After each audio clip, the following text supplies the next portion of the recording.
Welcome to MD Global Muscle Radio, brought to you by High-Tech Pharmaceuticals. And now, please welcome your hosts, Giles Thomas and AJ. And welcome to MD Global Muscle Radio with me, your host, Giles Thomas, here at the Pump Media Studios for Muscular Development, sponsored by High-Tech Pharmaceuticals. I'm joined once again by AJ. AJ, you're looking very festive, my friend.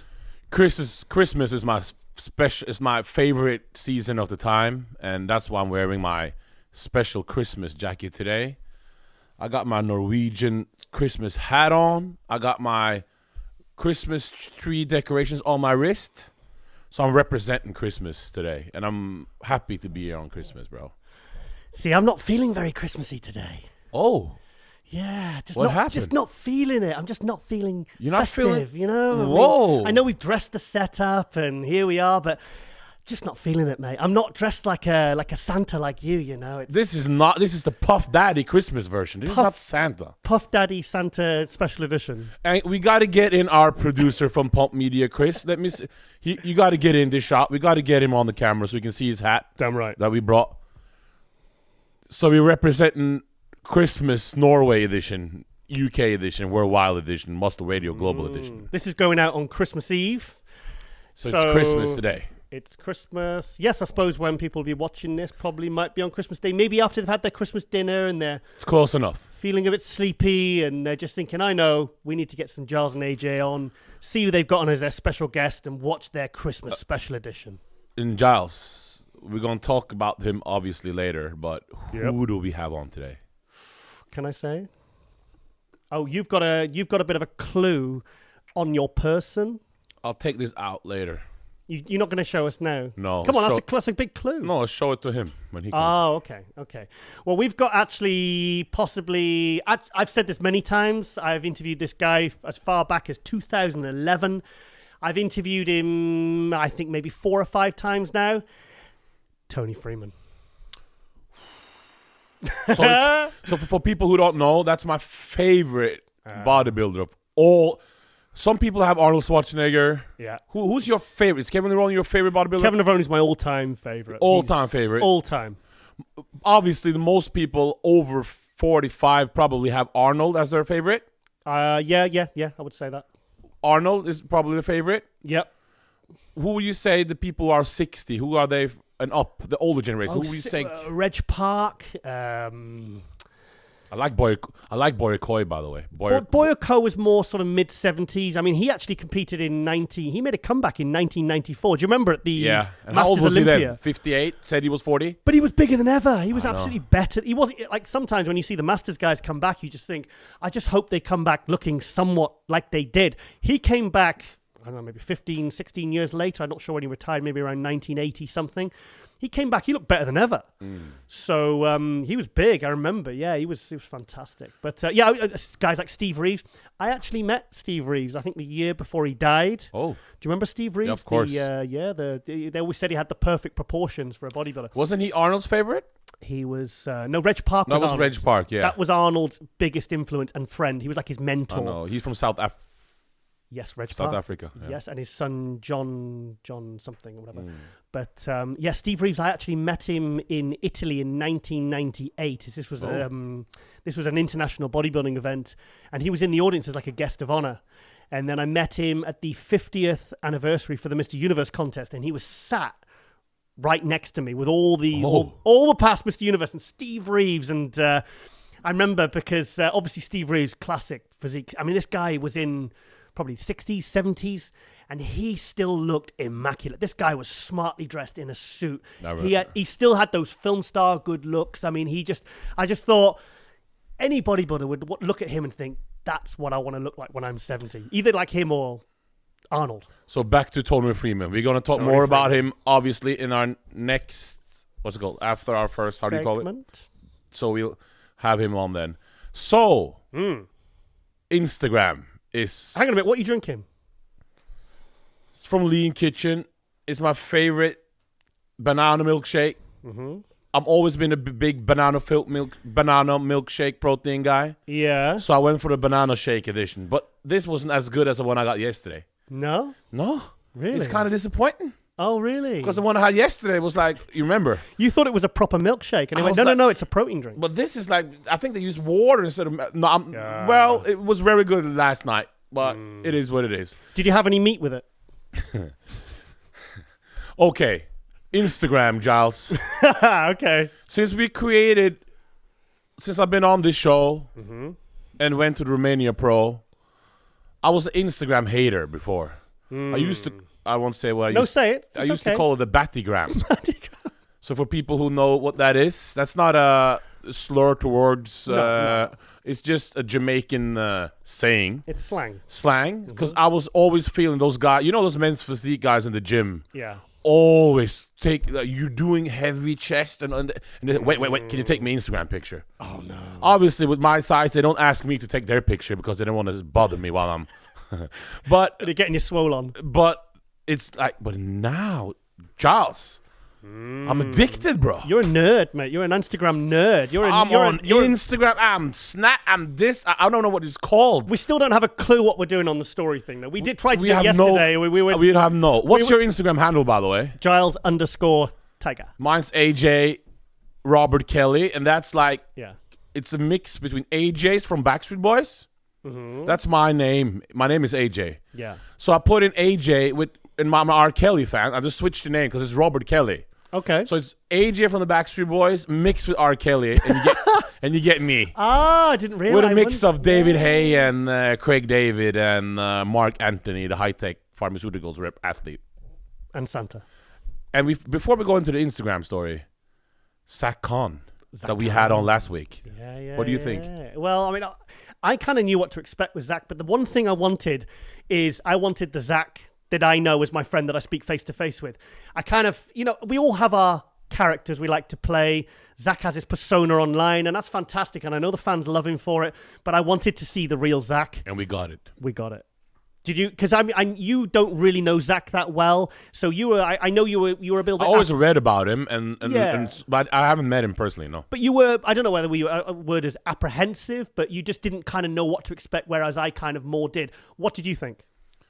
Real person, raw, tells you how it is. 10 out of 10 character, person. Yeah. It was fantastic, and it was... like, I know he went a bit crazy towards the end and stuff, but it's like you've got to kind of expect that with Zach. He is outrageous. He's kind of, like he said, he just doesn't care. But he's, like I said, fundamentally, I wouldn't be friends with Zach if he wasn't a good person and a really good guy. And he's I mean, it was good because it's a while since I've actually spoke to him about his bodybuilding career. And it was interesting, going right back through his history, because like I said, I first saw him in 1998 when he was competing as a natural and a junior, and no one believed he was this guy was just incredible. He was just amazing. Back to the Instagram story. Because we had to I had to make my own Instagram account going to Romania. Yep. Because I had to talk to the athletes down there. Yeah. To get them to do interviews. So I'm sitting on my phone. 4 p.m, it comes in a message saying, "Hi, do you want to do the interview?" or whatever it was. Yeah. And I was like, yeah. And she kept sending me these love hearts. Oh. Renee Porter, IFBB pro. Okay. Figure pro. She looked great, by the way. What do you think I said? Chris, what do you think I said? No idea. So when the love hearts came, and I'm not a technical guy. Yeah. I'm not into this. Now I am. I'm learning. So we'll be better. 1 week later. By the way, who's the guy who sent us the question last week? What's his Instagram handle? F.Kazal29. He was the one who sent us the viewer question, or listener, depending whether you listen it on the same. His handle is a dictator. So he told me he can get me out of Saddam Hussein prison. I wish I knew you then, bro. But that was a hard... Trust me, guys, do not go to Iraqi prison when you're 17. Or when your passport's one day out of date. Oh, well, no. Anyway, so she kept on texting me. Professional. And when I said something back, she kept sending these love hearts. Oh. What do you think I said? I said, hey, talk about something, I'll find it. Talk about something. What do I talk about? I'm too interested about what happened with this. Takes me 1 second, I'll pro. find it. Okay. What are you doing for Christmas, Giles? You got any plans? Christmas. So I was going to go to my father's in Cyprus, but I don't think we're going to go now. I think we're just going to spend it home. I think we're going to have a couple of friends, and we're just going to... Here he goes. Forget about that Christmas story. This is more important.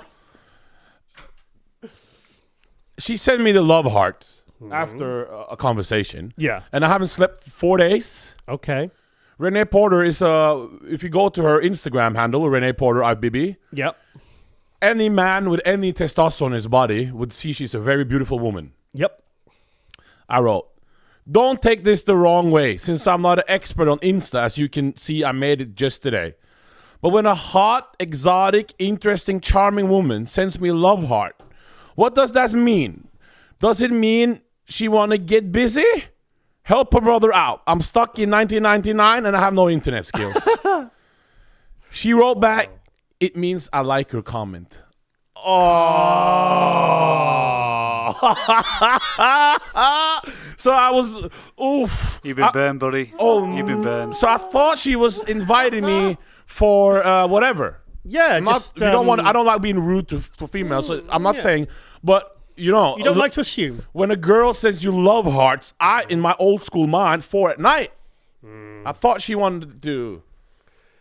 I'm gonna have to be careful not to send you any love hearts now. So, but now it was get you the wrong impression. And it was only that she liked my comment. Oh, but she took it in. She smiled. It wasn't a big deal. But just to show you that I'm learning.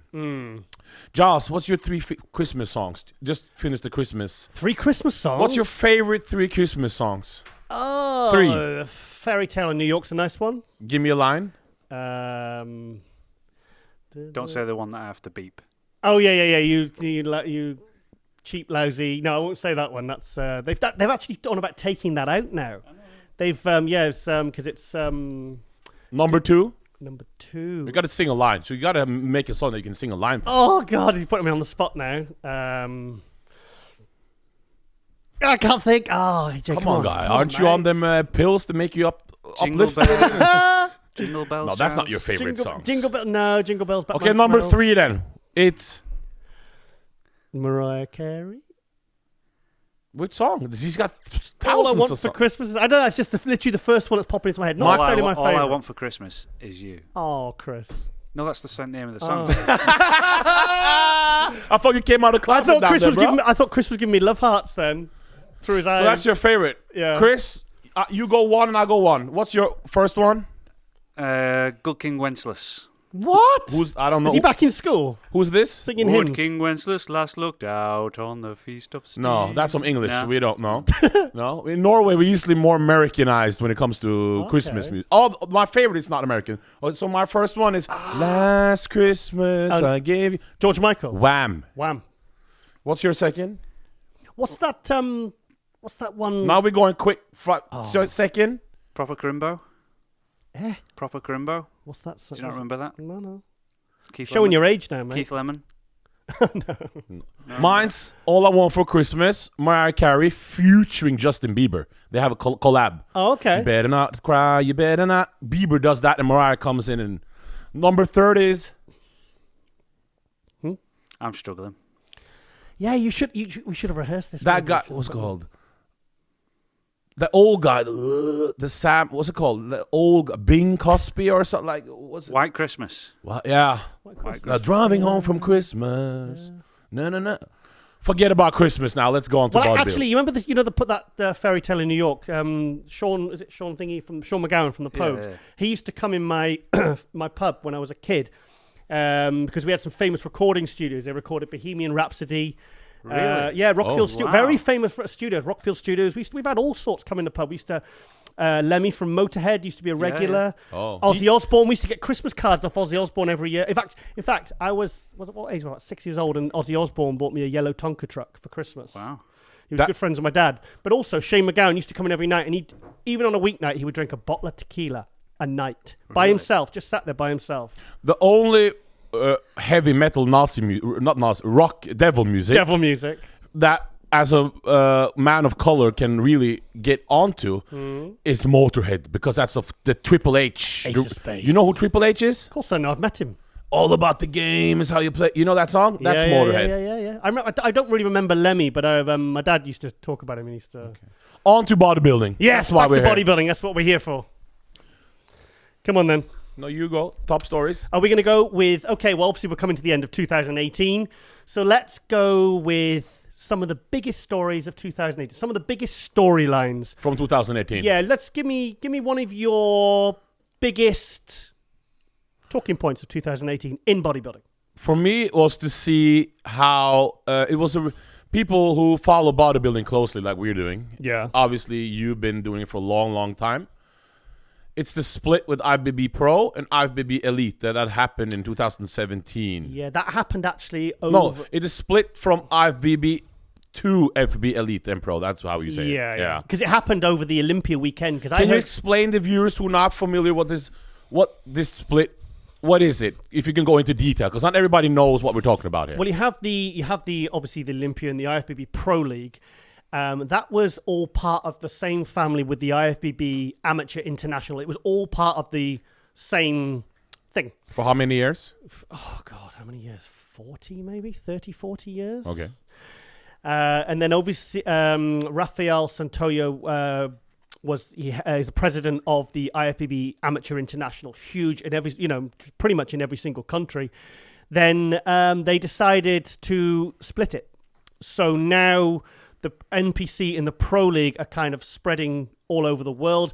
IFBB, the other side of the IFBB, the Raphael, is still very big in Europe. They still have a lot of amateur shows, and they've developed their own kind of pro class called the Elite, which is, it's giving good prize money, and it's giving opportunities to athletes who, some good athletes you might not otherwise maybe see do that well in the Pro League. Is that fair to say? I like the wellness division, as I said. Yeah. And there's one guy, we don't want to talk too much because we're IFBB Pro guys. Yep. But there's one guy I like, long neck, Michael Chris. Oh, he's got a funny, Chris. He's Slovakian. He's from Slovakia. Yeah, people want to follow more of that can go to Guru Hansa's podcast. It's pretty good. Yeah. He's only young, this guy, though, isn't he? Guru Hansa? No. The Michael. What's his name? Michael. What's his name? Anyway, on to the split. Yeah. Yeah. So they separated their ways. Mm-hmm.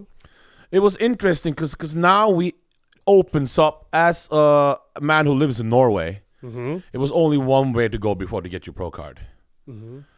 Many countries in the world now, all you have to do, pick a IFBB Pro qualifier show. Yep. Philippines, in the bush in Somalia, Yeah. in England. Obviously, it's big here with the bros to pros. Yeah. All over the world, you can pick your show. You don't have to compete from your country. You could Correct. Like Jamie Christian, he did several shows and he got his pro card eventually in Italy. Same with Ole Christian. Christian got it in Holland. Correct. That was it. No, it was in Italy, wasn't it? No. He got second there to Jamie. Okay. Jamie got his pro card there. Ole Christian Varga got second, and then Ole went to... How do you say his first name? Let me hear you say it. Ole. It's Ole. Ole. Christian Varga. Christian Varga. That was horrible, but anyway. Christian Varga. Well, hang on a minute. You think Flex Lewis sounds Jamaican. He sounds dedication. That is Jamaican. That's Wales, bro. That's Wales, not Welsh. No. That's not Welsh. And we go dedication. That's how he speaks. No, he doesn't The sound Flex like that. Lewis was epic, by the way. Yeah. Aren't you happy about that interview? I'm very happy about it. I'm just happy that he kind of gave us that much time. We have to go to the split. So, Okay. we're talking about it. Yeah. And then, now you can pick your show. Mm-hmm. So, it'll be very interesting because without going to...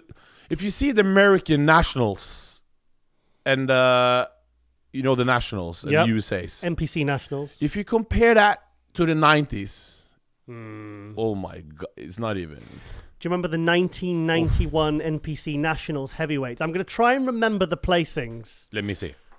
Kevin Navrone was first. In which year was this? This was 1991 in the heavyweights. Leroy first. Lavroni first. Flex Wheeler was second. Just imagine this lineup, guys. Yeah, this is like an Olympia lineup, but this was 2 or 3 years before they all turned pro. Flex Wheeler was second. Paul DeMeo third. He was third. Paul DeMeo was third. From Bob Chick, I think, was sixth. So he was sixth. Yeah, he was sixth. He Bob Ciccarello. I should have rehearsed this. Really. NWO athletes rep 24 years forever. He's gonna never retire with that. But anyway, yeah.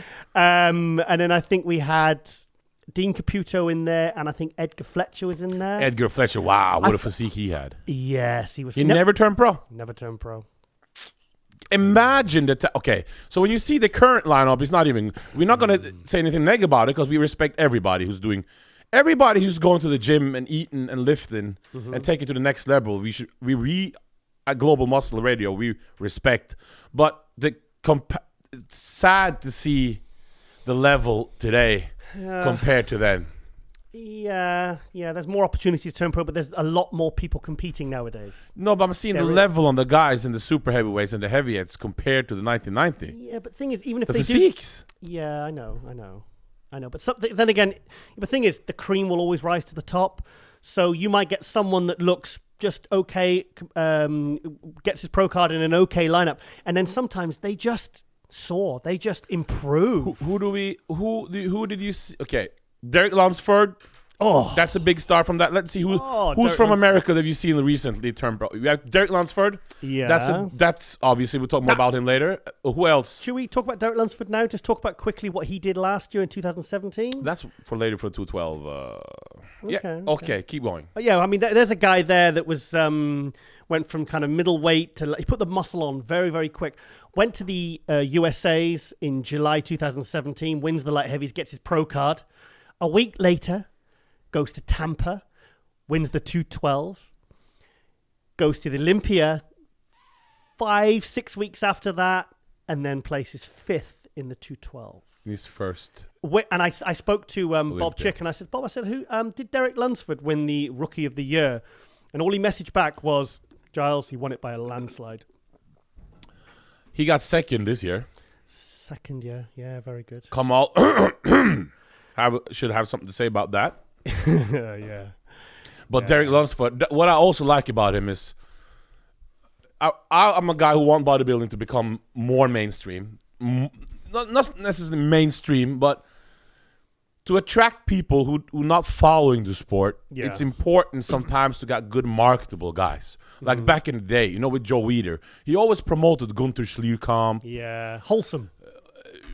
This people who the girls want to date and guys want to look like, if you know what I mean. Yeah. But also you can put into a room and people notice them. But also the kind of people that are going to represent the bodybuilding. Yeah, because I've met Gunther Schlierkamp. I've met him several times. And even when he was at a show competing, you could still approach him and he was very, very talkative, very pleasant, big smile, looks healthy. $1 million smile, yeah. You just think, oh, this guy is a superstar. So Derek Lunsford is not only his physique, but he has this great marketable. He's got a great, just like when you see him on pictures or people who talk to him, or the way he's he's very dead. He's a guy the IFBB Pro should promote. Yes. And I think he has a great, great future. Yes. But still, I had Kamal winning second place. Second, yeah. Kamal is fantastic. And I went to see Kamal a few weeks ago. He literally, because after the Olympia, he couldn't come home because he tore his calf a few days before. So he had to stay out. He couldn't fly, so he had to stay out there a few weeks. So I went to his. It was like a welcome home party, and they had the local radio. It was a nice cake, and Rosie didn't tell me about that story. Didn't you get a cake and you couldn't eat? He didn't share your cake. What was it again? Yeah, we went down and they got the gym manager of his Better Bodies gym in Northampton. They got him like this Olympia cake with all the branding and all the logo and everything on it. And me and Rosie went down to sort of support him because there was some local or regional radio station was there. Oh. And he said, "Oh, Giles, can you go in on the interview?" Because the whole gym was there. There was maybe 50, 60 people and local photographers and, Isn't that a little bit weird? When I saw the Flexotron, Sean Roldan, who just made the biggest, I wouldn't say it's the biggest upset of all time because that's probably when Ronnie Coleman came out of 98. Which place was 10th in 97? He took 7th in 96. He dropped down to 9th in 97 to win. So Roldan, it's not the same as shocking because he was close to full heat in 2015. Yes. So it wasn't like. And he had the hernia distension thing, whatever it was. He had for 2 years, Roldan, like slightly distension.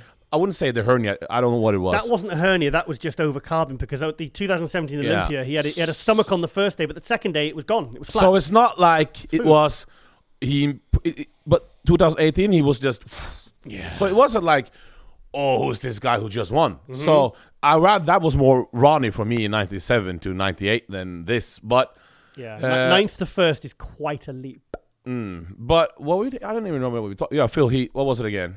What are we talking No, about? I don't remember. Roden. Sean Roden. What did I say? Completely lost my train of thought. I can't even remember what we were talking about. Kamal. Yeah. Sean Roden. When he came back to Gold's Gym, there was no cake. Oh, really? There was no CNN outside the door. Really? And California, is that Gold's Yes, Gym? Is this Gold's Gym? It was just him and his great psycho fitness epic trainer, Stanimal from France. You know Stanimal. Yeah. A lot of support Roden got from the gym members. Yeah. We had a lot of famous people. One of my favorite, David Otonga, shout out to you. He was there giving his props. But there was no media. There was no cake. There was no and that I find because to win, Giles? What would happen if you came home and you won the Olympia title? Well, I think they'd. Yeah, I could see that. I would just take a snap. I'd probably just end my life then and there because it can't get any better. Bro, you win the Olympia. It's the biggest thing a man can ever win. Yeah. And there's no. So it's nice to see that in England. Yeah, the thing is, Kamal's very well liked, very well loved. It's his gym, so obviously he's going to have a lot of, members and friends there and everything. So he was there, and then they said, "Can you go on in the interview?" And then basically the radio host just had the microphone, and he just basically put the microphone in my hand. Yeah, I saw that. Yeah. And I was like, "Oh, so basically I'm doing an interview." So I reeled out a 30-minute interview with Kamal, and just kind of. Well, the thing is, I know these guys, so I can talk forever with them anyway, so it's not a problem for me. The 212 now. Flex, the greatest because we can't put Sean Ray and all them as the greatest because they didn't compete in that class. They were in the open. So we can speculate, but as on paper, that's like saying Victor Richards is the biggest man of all time, but he never competed. Or you could say he's uncrowned Mr. Olympia when he never actually did a pro show. I would love to get him on one day. Yeah. To hear his backstory. I know Zach Khan's good friends with him. They speak regularly. Anyway, so now Flex, he might retire. He might go to the Open. Who knows? Yeah. I've got a feeling he's going to do the Arnold in 2020. I think that's the one he's going to do. The great pride from Boston, Jose Raymond. Yep. From Mexico. He's adopted from Mexico. Oh, really? Isn't he? What, him and his brother? Okay. Jose Raymond, Yeah. I think it's Mexico. I'm not sure. Anyway, what a great career he's finished. Yes. I liked his speech at the Olympia. I thought it was really... Because the Olympia press conference this year was a bit... There was some... I kind of liked it, but you don't. Yeah, I was sinking in my seat. I kind of don't like stuff like that. I liked it. Some of the... aggression, but I understand. Yeah. It was a little bit... I liked it, but when they went to the... Got a bit... Dick... What's the men's physique guy who won? What's his name? Brandon Hendrickson. And Jerome Jerome Ferguson. That's not that old. Is it Jerome Ferguson?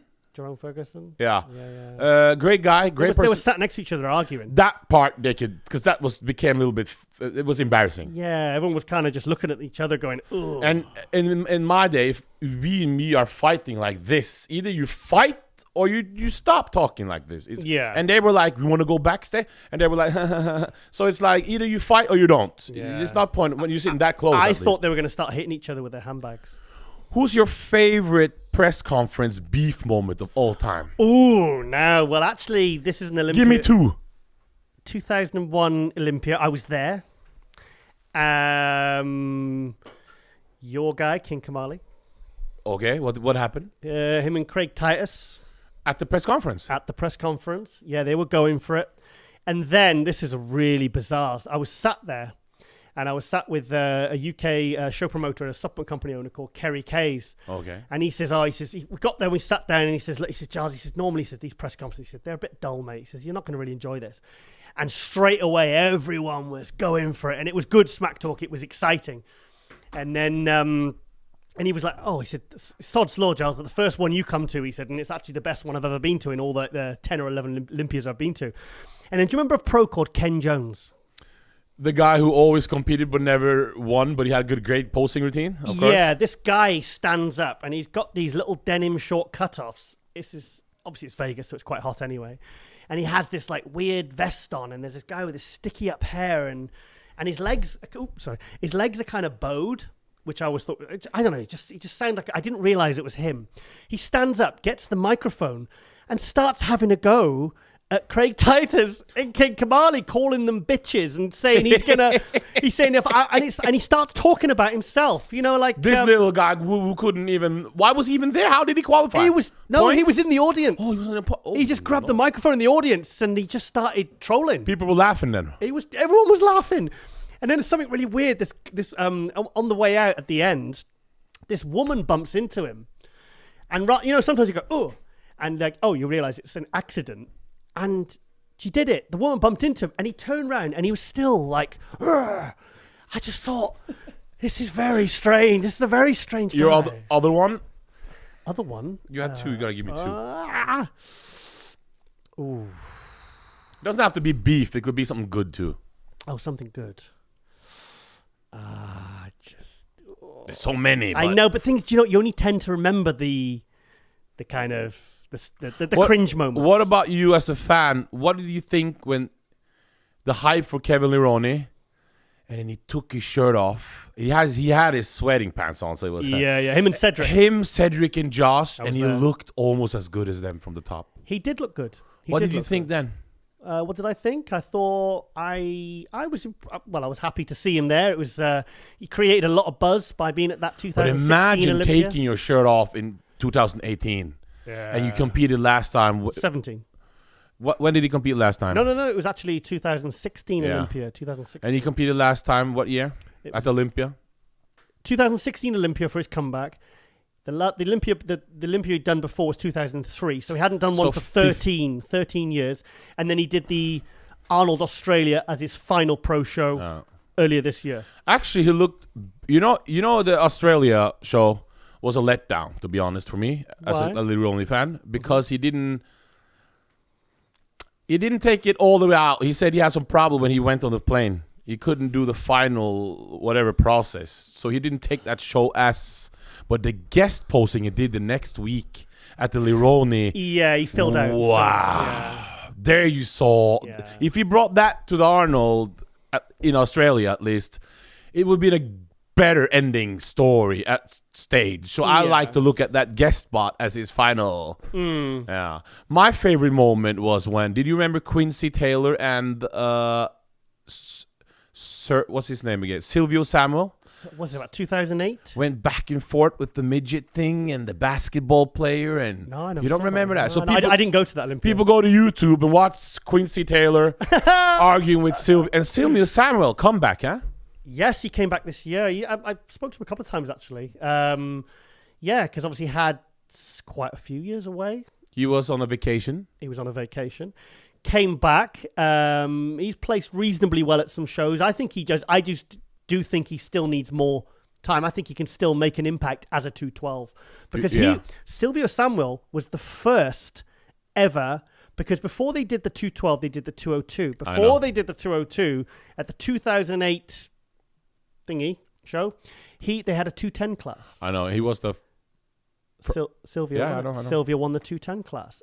Will Harris won the heavyweights. Open, sorry. Will Harris. Wow, what a character! 500-year-old vampire. Apparently. Vampire. Yeah. That spread is just. Whoa. Do you see up there with the posing? Have you seen those gifs? The posing of him with all the. Yeah. He's. People check Will Harris out. The Hollywood Will Harris. Yes.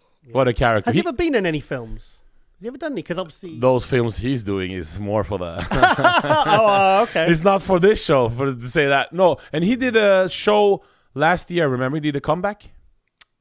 Will Harris? Yes. He did a comeback last year. Really? He did a comeback. I don't remember the show. It was Arnold Classic Ohio. 2016 or 17. Oh, really? He did a comeback. I don't actually remember that. So, he looked decent. He looked decent? He looked decent. Yeah. Still had the back. Yeah, because he didn't do the 2012 Masters Olympia. The Masters Olympia. He didn't do that. Masters World, did he? He didn't do that one. I don't remember seeing him there. He's too old for that. I saw, what's his name? Who let the dogs out? What's his name? Jerome Ferguson. Not Jerome. Yes. Is it Jerome Ferguson? His name is he's also named Hollywood Ferguson, I think. Yes. Yeah. Him. Yeah, he did it. Yeah, he had a lot of success, I remember, back in the 2000s in magazines. Yeah. It just shows you don't have to win shows to make a big name in bodybuilding. AJ, he looked good. But you just got to show your personality. Yeah. Be professional. Show up and smile. I was at that show, and I've got to say, the two things that were stuck in my mind, apart from seeing Dexter and Toney Freeman going at it, was Francis Benfato guest posing. What a class! Oh, whoa. It was like still looks good today. It was hypnotic watching it. The fluidity of his posing. Beautiful. It was like watching art. I know. It was like watching art, and also Darren Charles from Trinidad. Yeah, Darren Charles, who did Pose to Sail.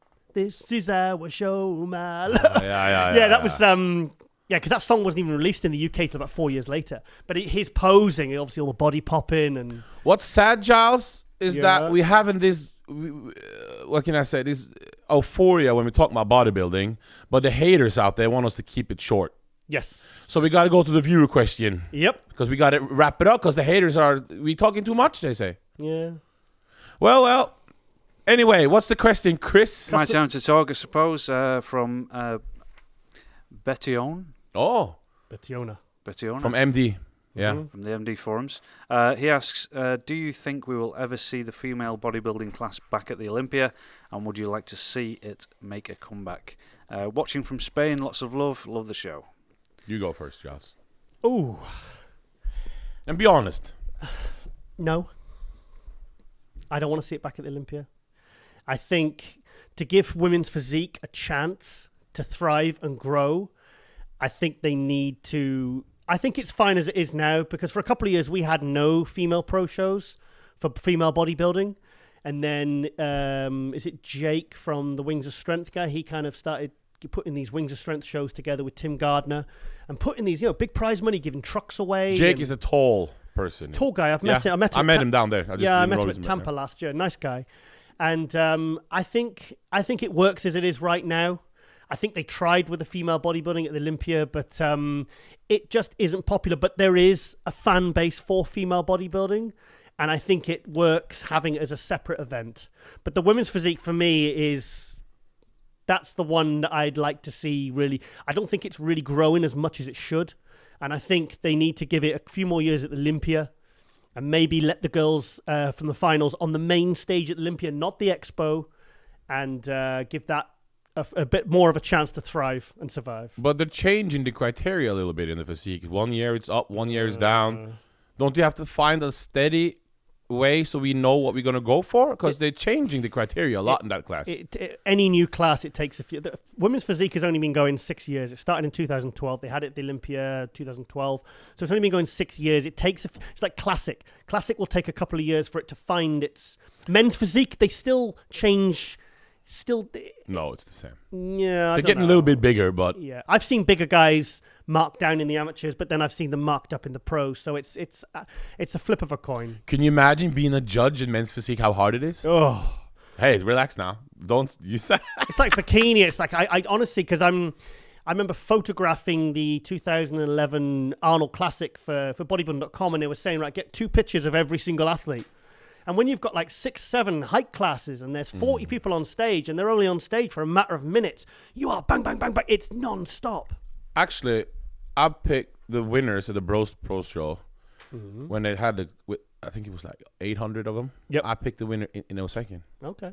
So if everybody want me as a men's physique judge, howl at your boy. No. I hope Juliana Malikarni comes back, though. Oh, I'd love to see Malikarni come back.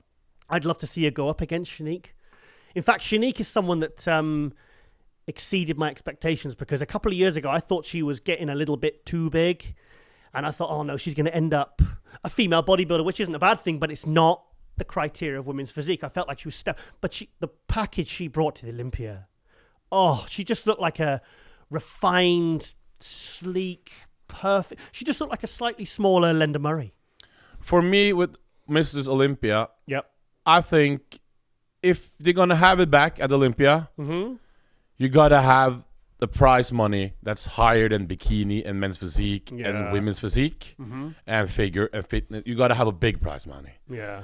That's not gonna happen. So then let's drop that thing and let's go with the Wings of Strength. Yes. Because they have a $50,000 first prize check. Yeah. They wouldn't get that at the Olympia. They have a. That's what I'm going to. They have a car. They have everything, and the people who are interested in female bodybuilding, because I was at the Wings of Strength in Romania, and it was packed with people who love female bodybuilding, the bigger girls. Yeah. The winner was do you remember her name?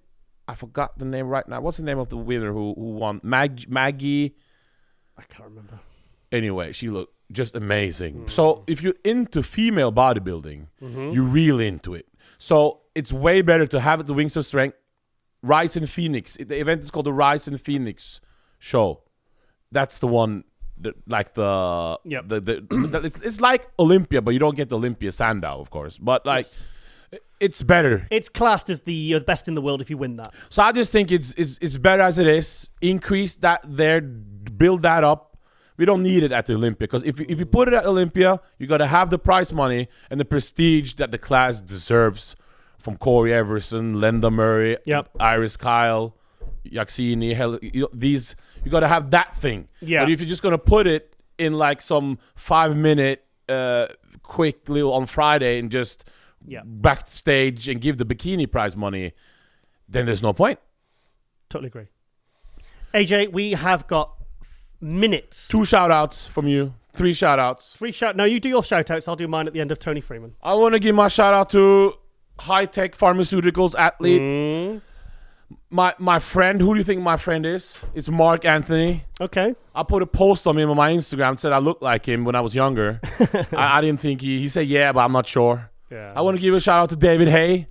He's also a guy I put out, say I look like him, but and somebody who told me I look like, was that Khan, wasn't it? Said I was looked like David Hay. David Hay, yeah, he said yeah. And then I want to give a shout out to all the people around the world using bodybuilding to improve their life. You don't have to be on stage to use what Joe Weider and taught us to improve mental health, physical health. You can use bodybuilding for a career, how to learn dedication. So it doesn't matter if you're young, old, girl, female. On Christmas, use your mind to focus on bodybuilding to improve your life. Shout out to all you guys. Okay. Right. Okay. Well, we've literally got minutes before. What's your shout out? I'll do it at the end of Toney Freeman, because we've literally got only a couple of minutes before our very special guest comes on to High-tech pharmaceuticals. High-tech pharmaceuticals. MD. Pump Media. Okay. And we out. Right. We will be back in several minutes with our very special guest, Toney Freeman. Stay tuned and we'll speak to you real soon. MD Global Muscle Radio is brought to you by High-Tech Pharmaceuticals. Now, back to the show. And welcome back to MD Global Muscle Radio, brought to you by High-Tech Pharmaceuticals with my co-host AJ here at the Pump Media Studios. I am joined by one of my heroes and one of AJ's heroes, Toney The X-Man Freeman. Toney, thank you so much for joining us. Give him a round of applause. Yeah. It's an honor. You guys are amazing. The studio looks great. I'm very impressed with your professionalism. Hey man, awesome. Way to keep the sport going. Thank you. And Giles. Yes. I went to Downtime Barbers in Oslo. Yep. I had a picture with me. You know the picture with Freeman? He has his pants, like a Levi's pants, with your shirt off. Yeah. And I told him I'm going to interview him. Mm-hmm. So can you please make an X on my head? For the X-Man, and they did it for free. Oh, really? They were so impressed, not by me doing that, but by him and his picture. So they gave me an X for free. So that's in honor of you, Freeman. I appreciate that, bro. That's amazing. Yeah.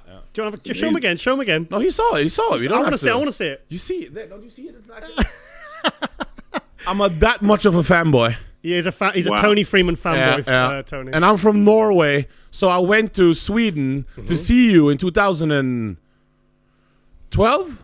You went to Sweden? On my way there, the police arrested me. Oh, really? And they arrested him too. So it was like we got arrested together. Yeah. In part of our no, it was good. Oh. That's funny. Okay, Toney. That was just such a weird experience. Especially looking back on it, it's kind of funny actually. But I guess it was funny. It wasn't funny at the precise moment, but it was funny afterwards. I was just like, wow, this dude is really hard up.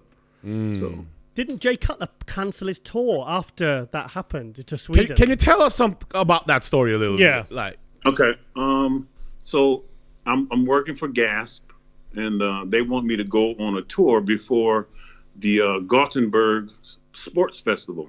So they flew me in like a week early to do these 4 events, and then we're going to go to Gothenburg, on the weekend. So I get there and I go to we check in the hotel. It was really crazy because we went to Sundsvall, Sweden, which is a tiny, tiny spot. The airport's so small that we landed. Okay, you got the dogs out. I'm recording. So my dogs just went on a walk. They're going crazy. But anyway, so we land on the runway, right? Mm-hmm. And then the plane stops. It backs up and then pulls into the space like you would do it like a car almost. That's how small the airport was. And then we just walked right inside.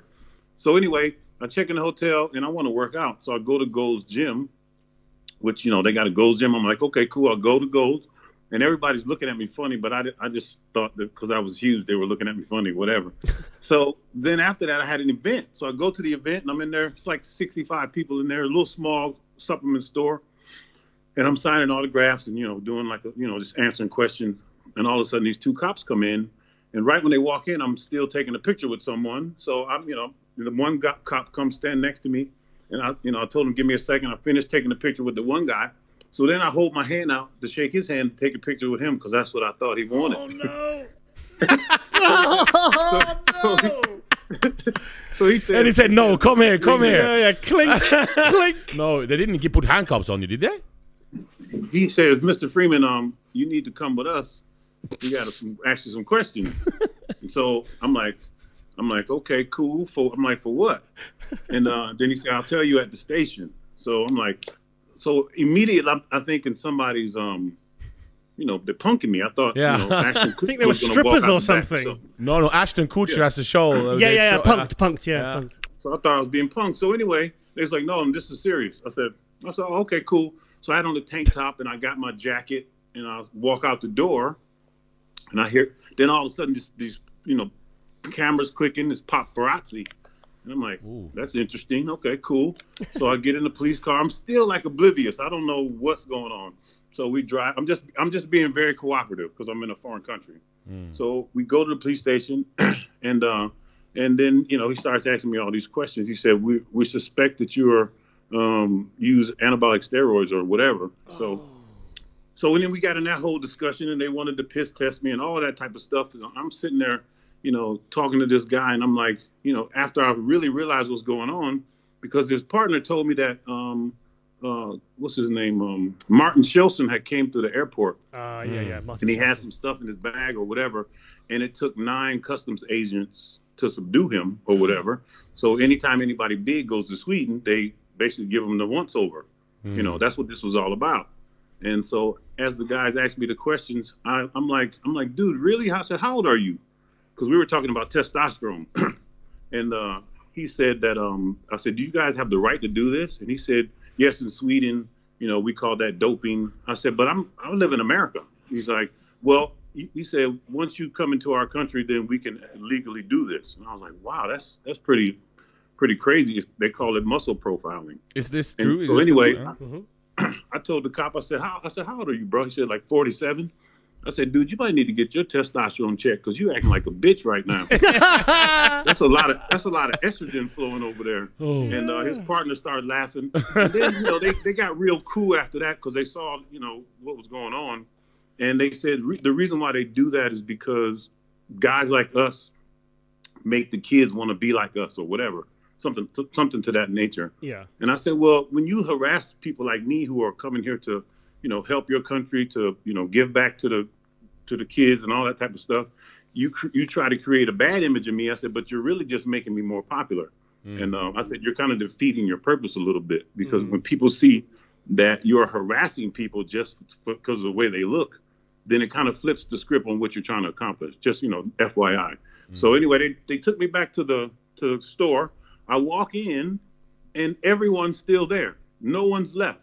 Really? And I'm like, wow, that's crazy. I said, why are you guys still here? And they said, because we knew it was going to happen. It happens all the time.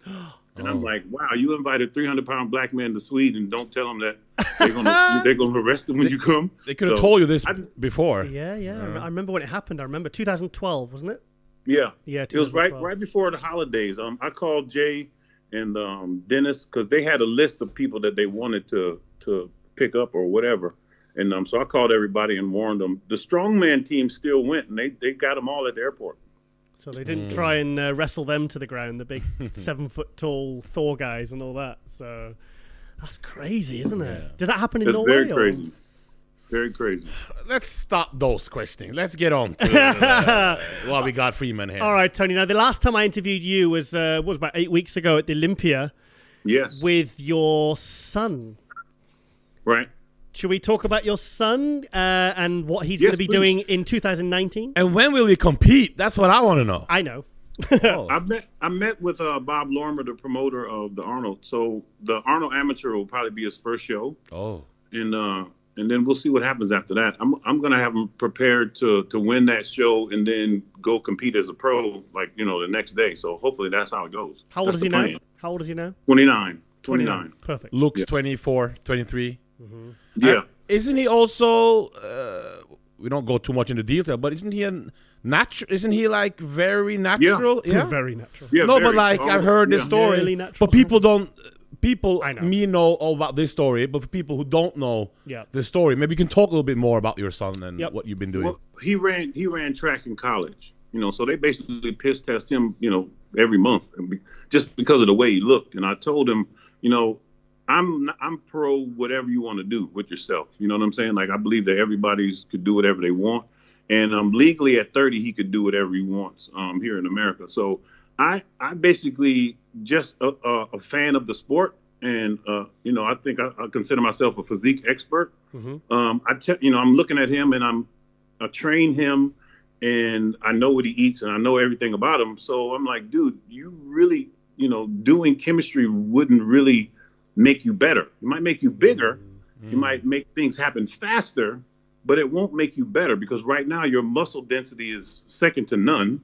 Your muscle bellies, the insertions, all those type of things. Because he's only 5'10", I'm 6'2", so he's 4 inches shorter than me. So he won't have the same issues that I have with the long arms and you know what I'm saying. The illusion that he casts right now is of somebody that weighs 240 and he only weighs 200 pounds. Are you happy he's doing classic? Yes, and so the cutoff with that is 212, something like that. And what does he weigh on stage? What do you think he'll weigh on stage approximately? Right now, when you saw him, he was only 200 pounds. Oh, really? So imagine 12 more pounds. Oh, wow. In shape. That would be insane. So I'm just going to keep him in the range of, 210, 220. The heaviest he'll probably ever get is 220. So I see him on stage around 210, 212, right at the limit. Yep. I want to see a YouTube channel with Freeman teaching the kids you can do classic drug. Well, not everybody has his son's genetics, of course. Yeah. Right. But to show them there's a way to do things naturally. Yeah. Or to show them how you can see, because everything we see is this guy's promoting steroids and it would be nice for people to learn from your experience what to do and to see when he's making his debut in Arnold Classic. Can't you do something, Freeman? We want to learn. People want to see. There's a huge following for you and what we can. Is there any chance of you doing this? Yes, our plan is to actually document, most, if not all, of the process. And just let people know, yes, you can do it. And honestly, not only that you can, but you actually should, at least, because what happens is, and if you guys know this, you've been around the sport, when you stop doing what it is we do, then you go back or you don't even look like you used to do it, if you know what I'm saying. You know what I mean? It's like if you build it slowly and naturally, or as close to natural as possible, when you decide to quit competing, you still can maintain your physique, because it's not going to go anywhere. As long as you keep eating and training, it'll continue. So I'm having that wisdom. You know, I wish that Classic had been something more, popular when I was going around, because the longevity would have been even longer. You know what I mean? It just, if you're doing this stuff because you love doing it, you're probably not going to ever not love doing it. You know what I'm saying? But where people go into depression and, all this other stuff is because once that's taken away from you, either you retire on your terms or you forced out with injury, then that psychological situation comes where now you got to deal with all of that. And so I tell people, from a 52-year-old man looking back, 30 years of doing what I did, if I had chose a different route, I probably would still be going. You know what I'm saying? And that's coming from a perspective of wisdom. So a lot of people are promoting this, that, and the other. Just realize everyone has to pay the piper eventually. And if you have decent genetics, why not see how far your genetics can take you and be able so you can maintain your look and your lifestyle even long after you finish competing. What was it like for you? Because you did your last contest with the 2016 Arnold, wasn't it? Yes. Yes. What was it like for you when you realized you weren't going to compete anymore? And he lost to Cody Montgomery. I switched off. No, but the point is you lost to Cody Montgomery, bro. I switched off the computer. Okay. I logged off everything. I didn't watch bodybuilding. I know, well, Tony's your hero, so I can understand that. Cody's a very good bodybuilder. Very good 212. Come on. Cody's very good. I mean, there were guys, they gave me last place in that show. And before the show, they said how much the posing was going to count. It was going to be an equal third or whatever. So I made sure that, I said, well, I might have the middle of the road physique-wise, but I said, but I'll be, between me and Kai, I'll have probably one of the best routines there. And then I ended up with last place. So I got the message from the IFBB. If I hadn't been injured, I probably would have kept going. But having that injury, unknown injury, I didn't even know what it was. Something was going on with my leg. And the fact that, I had no sponsor. Politically, I had, no one, rooting for me, because the week before in Poland, I got fourth. And those guys, Kevin DeVrone's show, wasn't it? The guys who got first, second, and third, they placed in the top 6, top 7, and I placed last. So I got the message after that show, and I was like, okay, well now what am I gonna do? So first thing I wanted to do was heal my body. So I went into a whole healing process, but I still had in my mind, I knew physically I could keep competing, but I hadn't really decided to retire yet. It was still like, 50-50 or whatever. But after about 6 to 8 months of basically not training, because I had to physically stop training in order for my leg to heal. What happened with the leg? What happened with the leg, Tony? It was a soft tissue injury, and it was connective tissue like fascia, and it was also part of tendon in my hamstring. Yeah, I was getting a really high intensity massage called Rolfing, and it ruptured some of the tendon and ruptured some of the fascia. Oh, really? So yeah, I kind of got addicted to it, because what Rolfing did was free up all my muscles again. I started getting that full roundness, so I think I just overdid it, maybe did it too frequently. But anyway, it was a soft tissue injury. I had been traveling the whole winter and that part of the spring getting ready for the show.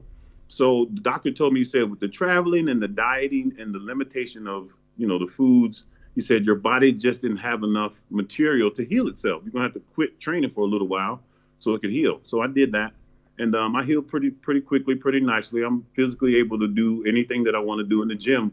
But so, of course, when I wasn't going to compete, I wanted to just clear my whole system out. And then the whole psychological thing kicked in. I thought I was going to lose, 40, 50 pounds or whatever from not training. I got on the scale last night. I weighed 270. I weighed 268 at that show, and I weigh 270 right now. So, and that's really without training. I work out every once in a while, mostly outside cardio, just to keep the body fat under control. Yeah. Because the main reason why I started doing that is because I have my own equipment that I designed, and it was inspired by my injury. And I was supposed to bring it out last year.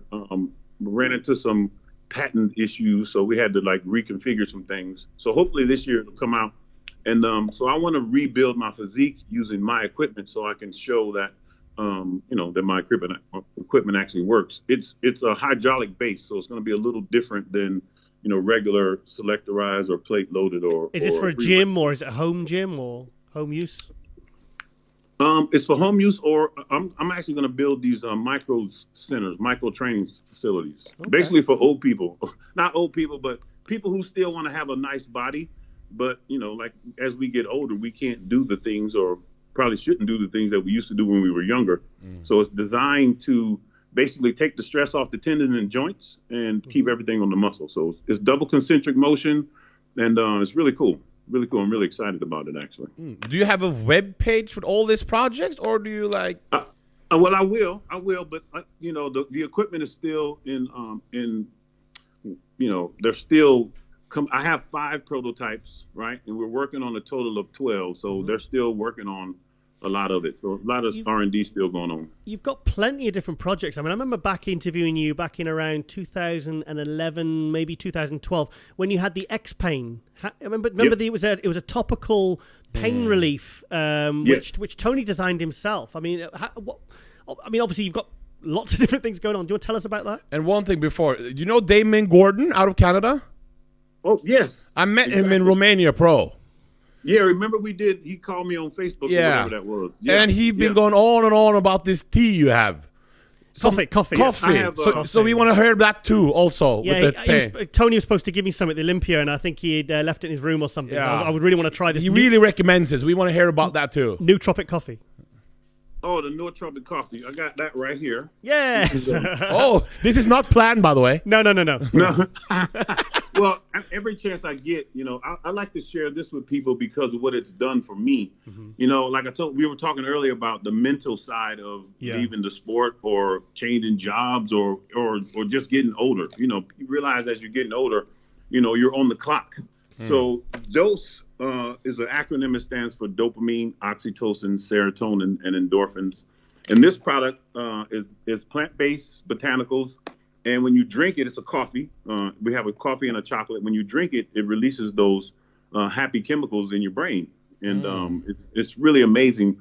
I got story after story after story. We're doing, almost $2.5 million a month in sales volume. Whoa. Online. It's really, really cool. It grew really, really quickly.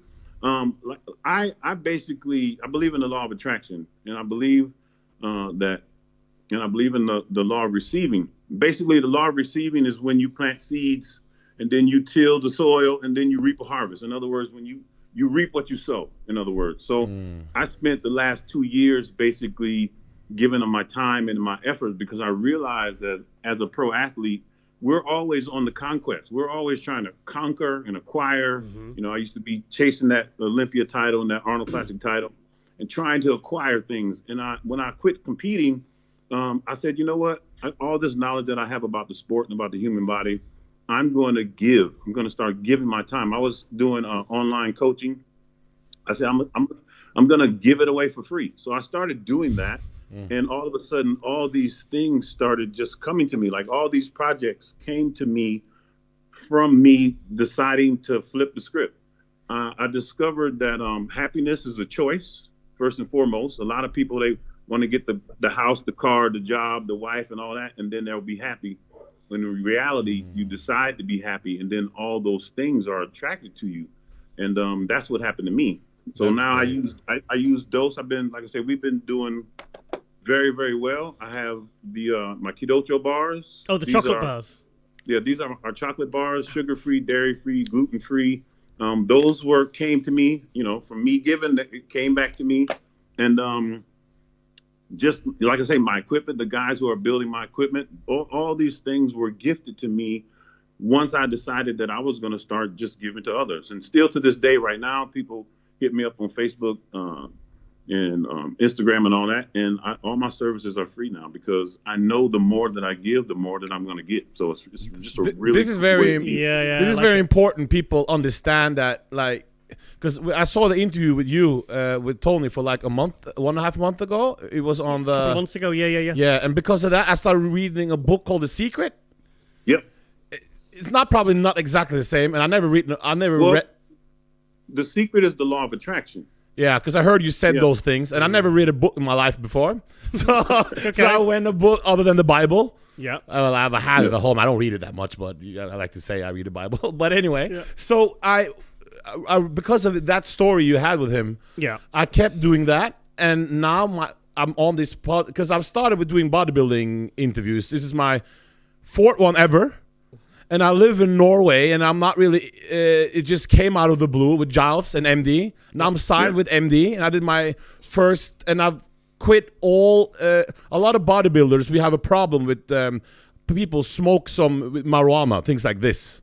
And instantly when I read this book and all these things and the positive, and I just give back and give back, I stopped with everything. Instantly. And this coffee is probably something I should try because it releases. Because instead of people smoking this weed and all these things, I think it's a real. Because my life changed with stopping smoking weed. Seriously. Because I have all this extra energy. It makes you lazy. Yeah. So this is coffee, something I would want to try, and I'm gonna see what it does for me, and we get back to the. We'll do a review for one of the next future episodes. Well, we got to get into some bodybuilding talk, Giles. Yes. So what? That will definitely work. Okay. So what? Giles, ask some bodybuilding questions, please. 2008 Olympia. Yes. Expand. Whew. Yes, that was. You have a question? You have a question about that? Or you sorry, I had him second. You had him second. Yes. Okay. He got 5th. 5th place. That was that was Toney's highest placing at the Olympia, and we spoke about this when I interviewed Toney previously, and he said he was. Do you want to explain? He said you were backstage and you just felt that you knew that was your peak. I got that. You know, we always talk about peaking. You know, they call it peak week or peaking or whatever. It's extremely hard to do. I've had it happen to me maybe 4 times. Never on stage except for the Olympia 08. And basically, like I talked to Lee Haney, and Lee Haney was like, you know, how many ever shows he won his whole career. The only show he ever peaked at was his last Mr. Olympia in 91. And I think I told you this, Giles, when you peak physically, it's a look, but it's also a feeling. And it feels exactly like a total body erection is what it really feels like, because your muscles are hard and pumped and they're flexed, or you're in control of it completely. And it feels like it can't get any better than that. And then, you know, not too long after that, you start feeling, you know, less and less and less until you return back to whatever. But that's what it really felt like. And I remember being at it was actually, I didn't peak Friday at the prejudging. I peaked Saturday, right before the night show. And being first at the Olympia when you walk out number 1, it's a slight advantage in my opinion, because when you pump up for that, then you walk out on stage. So let's just say I was 3rd or 4th or 5th. I would pump up, you know, right after the first person that was first, but you wouldn't know how long it was going to be before you actually got to walk on stage. So, you know what I mean? Yeah. So being first, and I'll tell you a brief story how that happened. 7 weeks before the show, a friend of mine, Jay Hammett, we were talking about the Olympia and the posing routine, and I told him, I said I want to have a major effect on the crowd and on the judges, you know, when I compete. And he said, well, if you can pick any number to go 1 through 15 or whatever, which would you want to be? I said, I want to be number 1. I said, I want to go out there, and I said, I want to scar their retinas with my look. So after they see me, they won't see nothing else. And so we're sitting in the athletes meeting, and Robin Chainer is about to call the numbers, and they called Toney Freeman number 1. And I got this rush of like endorphins, emotions, because it was almost like I spoke it into existence 7 weeks before that. And I knew that with the routine that I came up with after they saw me, it was going to be hard to really ignore me after that. Yeah. So anyway, I you know, Friday night was really awesome, but I think I was a little flat. I was slightly flat. So Saturday morning, I got up really early, like 5:30 in the morning, and I said, what can I do to feel myself out without ruining the conditioning? I said, I need water, but I don't, you know, if I drink water, then I might drink too much. You know what I'm saying? It might get a pill under my skin. I said, I'm going to go do a colonic. I'll go do a colonic at that super dry state. Oh, wow. And so I know that when you do colonics, it hydrates your body, but it's hydrating you from the inside. Okay. So in other words, when you're getting the water pumped into you that way, your body knows how much water it needs. So it's going to take what it needs, and then the rest is going to come out. So I did that. And so when I laid on the table, literally, I was 161 when I got there that morning, which was about 7 or 8 pounds lighter than I was the night before. I think I was in the mid 70s on Friday. So I had lost 10 pounds of water overnight. In the desert, that could happen. Whoa. So I laid on the table. I was 161 before I got on. When I got off, I got on the scale. I was 273. So on the table, that's how much water my body absorbed. So then we didn't go on stage till like 9:30 that night. So I literally ate all day without drinking anything. And you saw what I looked like when I got there. I walked out. So I'm at the bottom of the stairs, and I feel this total body erection coming on and these endorphins. And I walked out on stage, and my music came on. If you try to YouTube that, Mr. Olympia, they won't pop up. They'll show second on. But anyway, look at it if you got the DVD. It was insane. So that was a really magnificent moment for me. And I knew that I was, first or second. I knew it was between me, Dexter, and Phil. Yeah.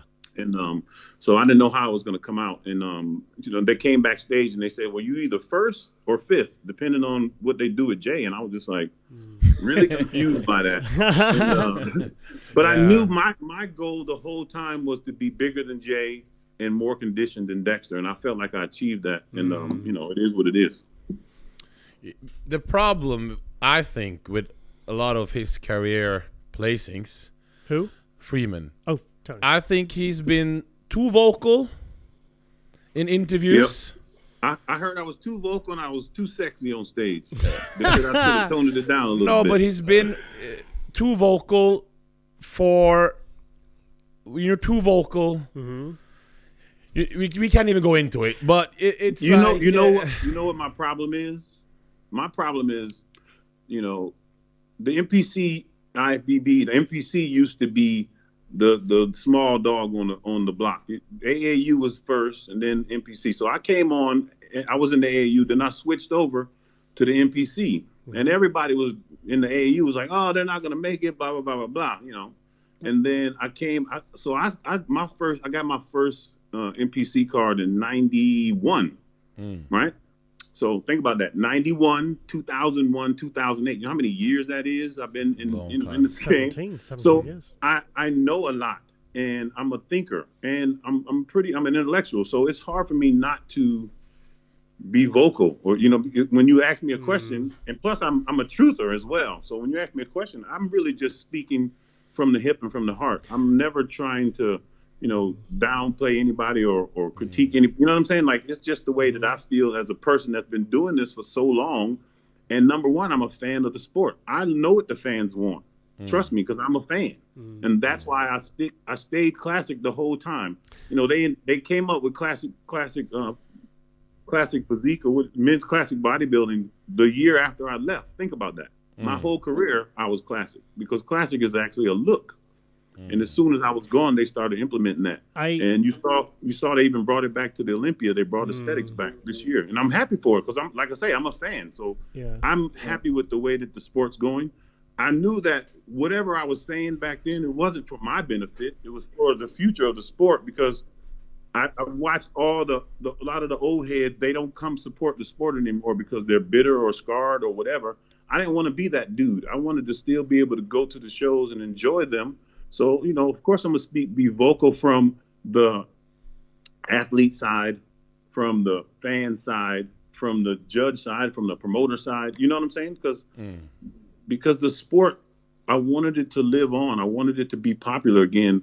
I learned about bodybuilding on TV at 12 o'clock every day, and it doesn't come on anymore. That's kind of backwards.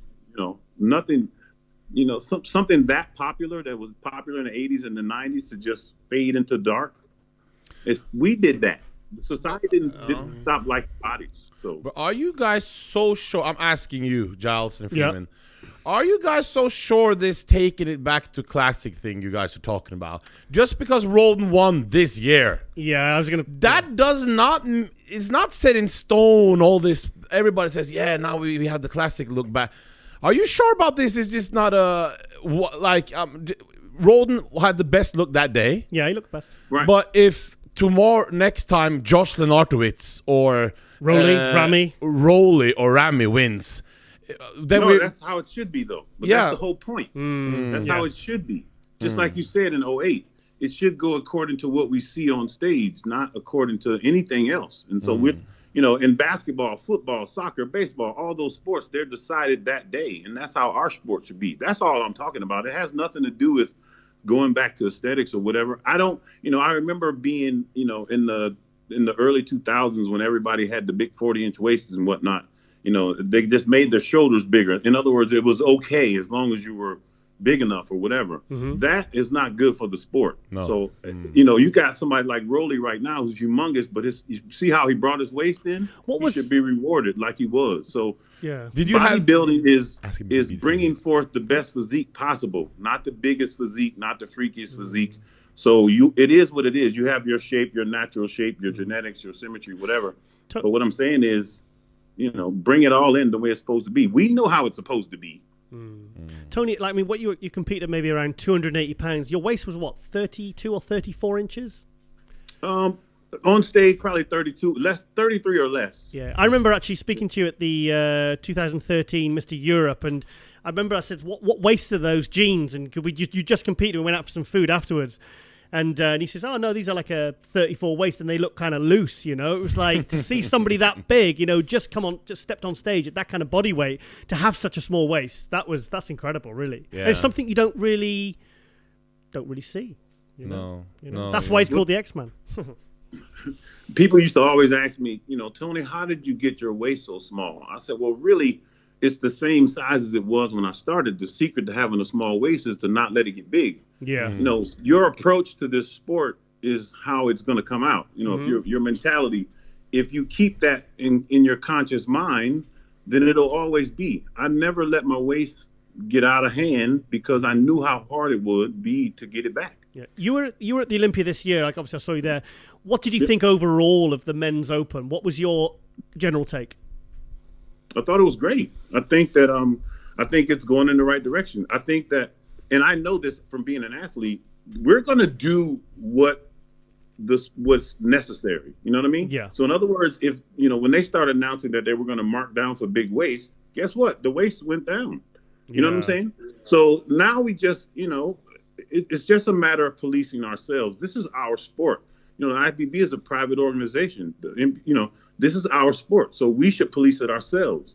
And who better to have input is the athletes. I know the athletes are maybe a little fearful of speaking out or whatever. You don't have to speak out against, but your opinion should be valuable because you're participating. You're putting in on it. You know what I'm saying? So anybody that I'm doing business with, if we're partners, then they deserve some kind of say so. So I look at it as we're a unit. We're in it together. So when the stomach start getting out of hand, the only way it's going to get fixed is we all come together and decide that we're not going to tolerate that. So yeah, because it's a lot of people are afraid to speak against the higher ups, as we say. But it'd be great to have more conversation, them guys together with the athletes, because everybody wants to see it succeed. Keep growing and be great to have more dialogue with them, the athletes, and also like to see the people from the past be more involved with what's going on in the present. Yeah, I like to see that. I like to see Tom Platz, Samir Banu, and all those guys. I see them at the Olympia, and I get excited when I see those guys. We see them at the Olympia just doing an interview. Yeah, but I want to see them with as a brand ambassador and trying to, you know what I mean? See what they can do, still be active in organizing things. Yeah. Yep. Okay. I agree. Not just do an interview out in the hallway. Yeah. It's a difference, I know. Being active, involved. Well, somebody was listening when I was talking. So in other words, maybe they didn't like it when I was saying it, but now we have Classic. Now we have audience participation. Now we have, judging who's who on that day. So that all exists now in the sport. And it's not that it didn't exist before. I didn't think of it. I didn't invent it, but I was just the one that was like, we need to bring this back because I remember every time I went to a pro show or amateur show back in the day, especially the big ones, it was always standing room only. You know what I'm saying? It was always, people always went. Now, I know a lot of that had to do with the fact that we didn't have the internet. So in other words, if you wanted to know who won or know what people looked like, you had to actually go. A lot of that had to do with that. But it should be more like that, not less like that. You know what I'm saying? So I think that implementing all these things, think about when they announced Sean Mr. Olympia this year. Have you heard the crowd respond like that? Since Ronnie and Jake probably. I was there. You know what I'm saying? They went crazy. They went absolutely They went crazy. bananas, and that's what I'm saying is. Why though? Why do you think? Why though? Why do I have a? Why do you think? And by the way, one thing, Tyler Mannion, who's now involved a lot more. He's very into what's new. He's really listening to all the people. Tyler, I'm not saying the other. I don't know them, but I know Tyler Mannion. He's really fighting for the classic division, for the new. We see a lot more what the fans want. We see a lot more of this today. So I really think the IFBB Pro and NPC are really stepping up and really going the right way. So it's really good to see. Things are changing fast. Things are changing fast in a good way. It's very noticeable. It's very appreciated. Tyler came up with all the, the 90s and the early 2000 physiques. You know what I'm saying? Like the classic looking dudes. I remember going to, Jim used to invite us up to Pittsburgh all the time. And that's what it was. It was, it was Kevin, it was Chris, it was Flex. Those physiques are what Tyler saw. Those were the first ones he saw. So I know that that's what he likes. It has to be. Because he actually got to see it, you know what I mean? So you can't help but appreciate it when that many guys have great aesthetics. What's some of your favorite memories from all your years competing as a pro? What are the, say, 2 or 3 moments that really stand out in your mind? Man, I've had so many great ones. Getting to meet Arnold, I've got to kick it with Arnold a couple of times. Not like going out or nothing, but just in those close quarters backstage at the Arnold Classic. I've seen him out a couple of times. He always recognized me.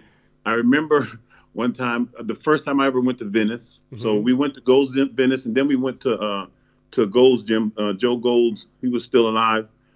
So we go over to that gym and we're training, and I see Arnold in the gym. So Arnold's at the water fountain, and I come down. And so I had just got one of my first magazine spreads, and Arnold was in it. So I went and grabbed my magazine, and so Arnold could sign it. And so Arnold signed it for me, and we, talked back and forth because I had met him at the Arnold, backstage at the Arnold at the show. And so a bunch of other people came up to ask him for an autograph or a picture or whatever. And he was like, "No, later, after the pump." It was just after the pump. Was just hilarious. I love it. After the pump. It was just hilarious. He took his time with me, and I wasn't laughing at the other people. But what I'm saying is the way he told him to wait, it was hilarious to me. It was just a really cool time. Another time I was backstage with Arnold, and so we were walking past his dressing room, and I gave him the head nod or whatever, and he gave me the head nod back. And this one he was still governor, so he had like all those guards and stuff back there. So I walk in there, fist bump him, and grab one of his drinks out of his, he has like this bowl of ice with drinks in it. And the guy was going to stop me. And then he was like, no, he's cool. So that was just moments like that, me going to Joe Weider's house. I turned pro in 2002. Ronnie was going to eat lunch with Joe, and he invited me to go with him. So we go over to Joe's house, and we're sitting there at the table, me, Joe, and Ronnie, in his, at his house, in his little garden in the back. And Joe's telling us these stories, and he told us, he said, Toney and Ronnie, you guys, you and Arnold are the only 3 pros in the history of bodybuilding that's ever been to my house. I thought that was pretty amazing. Wow, so those moments like that, when you have arrived, in other words, you know what I'm saying? Like winning the titles is cool. That was awesome. 08 Olympia.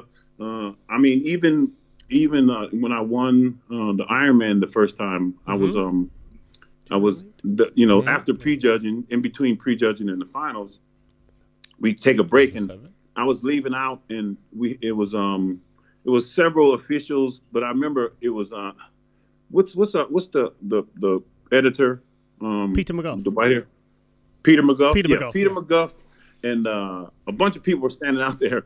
So I walk out the door, and Peter's like, "Oh, good, you're leaving. Now give somebody else a chance." Yeah, nice. What about the It was Master? What about the Master 212 show? I thought you looked great there when you got second to Dexter Jackson. I was at that show. Yeah, 11 and 12. I think I had him in 11. I think 12 could have went either way. I believe, 11, he wasn't expecting that, and I guess neither was the judges. So I got second.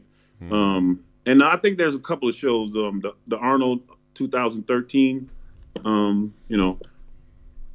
That was a tough one for me to swallow too. But it's all good. Like when I look back at my pictures, I see where I could have been better, and I always I try not to compete against the other guys. And it is what it is. I'm truly between us, and I know this is an interview. I'm really grateful that I didn't get what I thought I wanted or needed, because I wouldn't be where I am right now. So those things, call them setbacks or whatever, disappointments, they made me dig deep and work harder. And I realized that my real purpose in life is based on what I'm doing now and not really what I was doing then. So I look back on all the knowledge and experience and the benefits that I can add to everybody else from my knowledge about the human body and fitness. That was my purpose then, and my purpose now is what I'm doing now. So. You're always when I interviewed you back in 2011, 12, and 13, we always sometimes used to steer the interview towards talking about health. And from a competitive bodybuilder, that usually one of the last things they wanted to talk about or really focus on was health. Like you would talk about, okay, I'm going to detox after the show. There was the red fluid or something you used to take that used to cleanse your kidneys or whatever, some magic potion. Do you want to tell us about that? Because I think that's important. Because I think sometimes it's forgot, maybe lost in the mix, the actual health aspect of bodybuilding. Yeah. Yeah. Well, so bodybuilding, right? So you're basically replicating cells at all times. So when you're bodybuilding, you're trying to stimulate your body to replicate new muscle cells and make you bigger, rounder, fuller, tighter, leaner, all that type of stuff. So, right. So that's a chemistry experiment. That's a chemical reaction. So all those things are based on cellular function. So I started thinking about it. I'm like, well, if I focus on making my cells function the way that they're supposed to, your cell's job, besides, making things, it's to draw in nutrients and excrete toxins. So the better you get at that on the cellular level, whatever you're doing, you're going to be better at it. So when I discovered that, that's the path that I chose, because the training and the eating and all that type of stuff, that came natural. So what I had to do is try to figure out, how do I maximize my protein synthesis, my detoxification, my hydration, all those things. When you do that, your body just functions better. And now I can be a better bodybuilder. And the key to the secret to bodybuilding, it's not the training and the gear and all that type of stuff, is how long you can last. And I got that from Sean Ray. Sean Ray did 13 Mr. Olympias in a row. Well, Sean, eventually over that time, he was in the top 6 almost every single time, if not every time. That's right there is the key to bodybuilding, longevity and being around, because you see people come and go.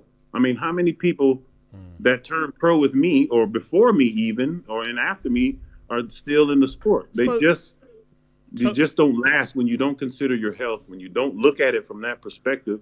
Then it's just a matter of time. You're gonna do things to your body that aren't really necessary, and definitely aren't healthy. So in terms of longevity, you've got Toney, you've got Dexter, and you've got Sean Ray as keen examples of bodybuilders that literally right towards the end, they managed Giles, to. who still did Darren class. Charles? He's been competing for a long time. But I mean, literally at the very top. Oh, okay. And still looking really good before any sort of decline, But I would like to see, because Toney, not a lot of the things you're saying now, it's like hearing like 2-3 minutes and people will forget about it. And not a lot of people have English as their first language.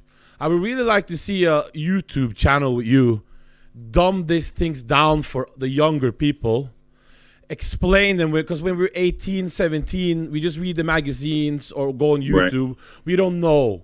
And when all these the things you say, we don't understand a kid in Russia, a kid in Somalia, a kid in Pakistan. Right. So and since you are like the proof of what's going on, what you can do with your physique and your age, and not only will young people follow you, older people that are in their 50s will look at you as a role model on what to do.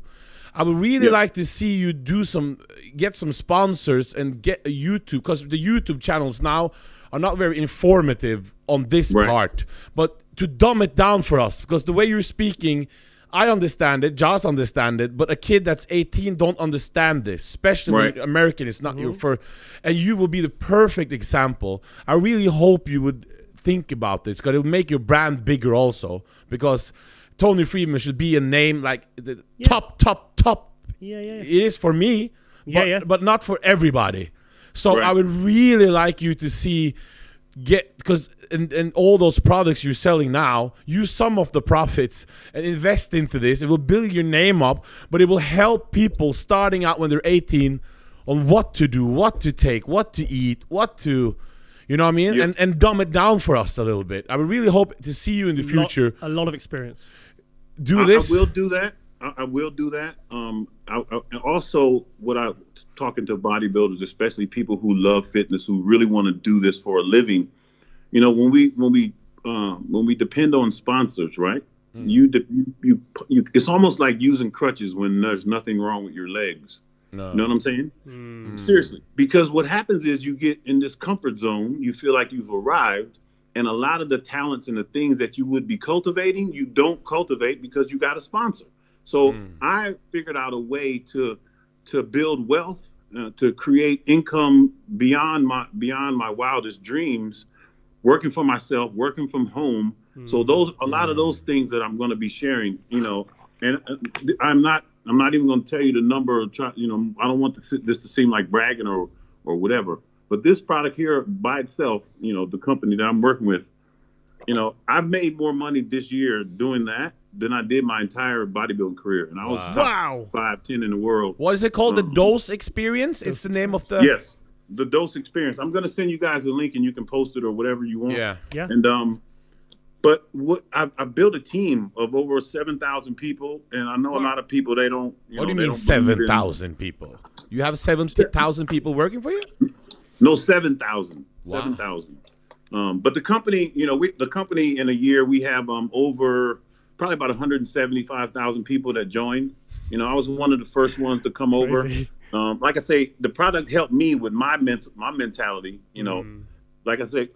Happiness is what it's all about. It's the pursuit of happiness. And I'm seriously when I tell you this, happiness is a choice. You choose in your heart to be happy, no matter what your circumstances.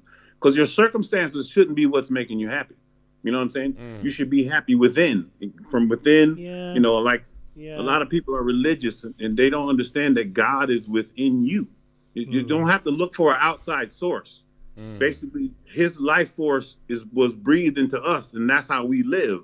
So, in other words, it's on the inside. The way you feel on the inside, the way that you know, your ethics, the way that you go throughout your day.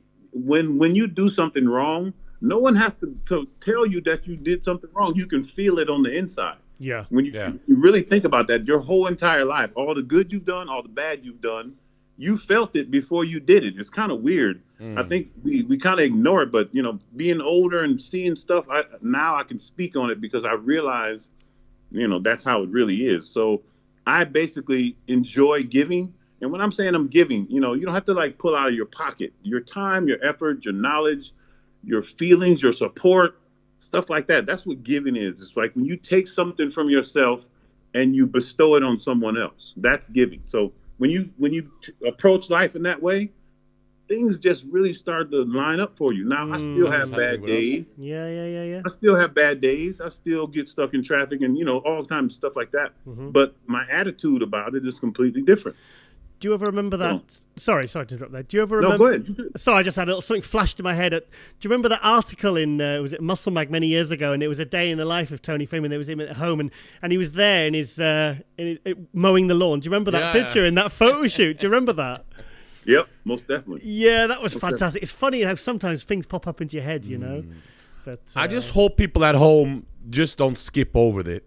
I hope they listen to that part because it's so true with like we're doing now. Yeah, and we're like, if you're a big guy in the gym, go to a young guy who see you training the wrong way. Just use your time. Show him. Don't laugh at him and say, "Look, he's doing that. Why is he doing it wrong?" Show him. Like, you get it back. Like, be the positive role model. If what's like we said with this podcast, we wanted everything to be positive and supportive, and it's I think maybe you should move to India and become one of them rich gurus. You know, then in India they got these gurus, guys. You can be a billionaire over there, bro. I've been there a couple of times, and I definitely wouldn't mind visiting it again. Yeah, you know, I was just in South Africa. Yeah, we saw the pictures on your Instagram. Yeah, I went to the Mandela House. Yeah. So I've been to Robben Island, to the prison where, you know, he spent 27 years. But this trip, I actually went to the Mandela House. Oh. And so I go inside the house, and you're doing this tour, and they're explaining his life. And, you know, you see the bullet holes in the wall from where the police used to shoot inside the house. So is that when he was under house arrest? He was under house arrest for all the years in this house. Right, sorry, okay. Yeah, so I went in the actual house. It was just really amazing, and I was amazed that. So we stayed in Sandton, which is like New York. It's like the business district, you know, the Mandela Square. I mean, it's like amazing. Like, I was like, whoa. So then we go, you know, we drive. I forgot, you know, the Soweto, whatever it is. That's where he used to live, and you get to see like some of the native people, the poor people, the you know, all that. What they show us of Africa all the time.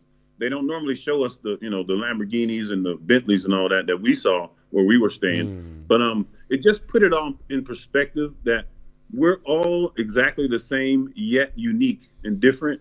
And I don't know, man.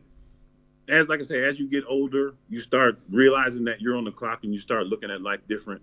So that's when I talk to young people, you know, I was all into the bodybuilding and what really bodybuilding became to me is definitely not trying to get religious, but it was my God. I was worshiping the image in the mirror all the time. I put what I was trying to accomplish before everything.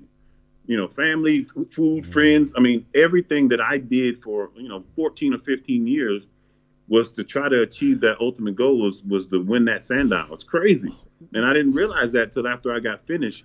And so that's why I'm so passionate about, you know, spreading the word and letting people know that you can have both, but keep it in perspective, you know, about what you're really trying to accomplish. And that's strange with I'm half Jamaican and half Norwegian, and in Europe we're very what can I say? I've been to Africa many times. We're in Europe, the people with black blood in us, we are very, what can I say, aware of our roots. Okay. But in the African Americans are the people with black color who has the most eyes on them in the world. They're the people who change the culture. But they don't know nothing about Africa. They never go to Africa. They don't represent Africa. And we watch American TV. The African Americans himself make fun of Africa. And when he says now they have Ferraris and Lamborghinis, they don't show that in American TV. No.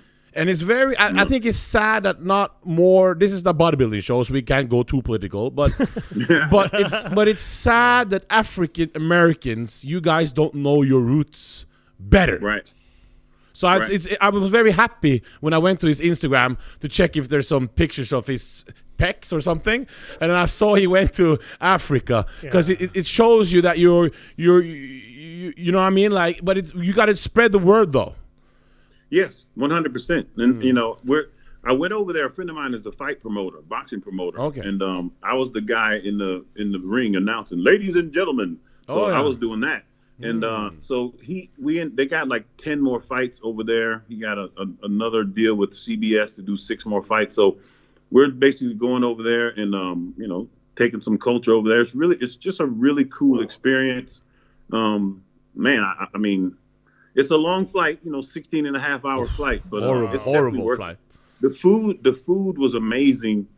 You know, every time I go over there, I realize, you know, how I don't know what the word is for it, how Frankenstein our food is. Like, the chicken wings that we eat are like the size of my thumb and bigger around, you know. The chicken wings over there are like, they're like this.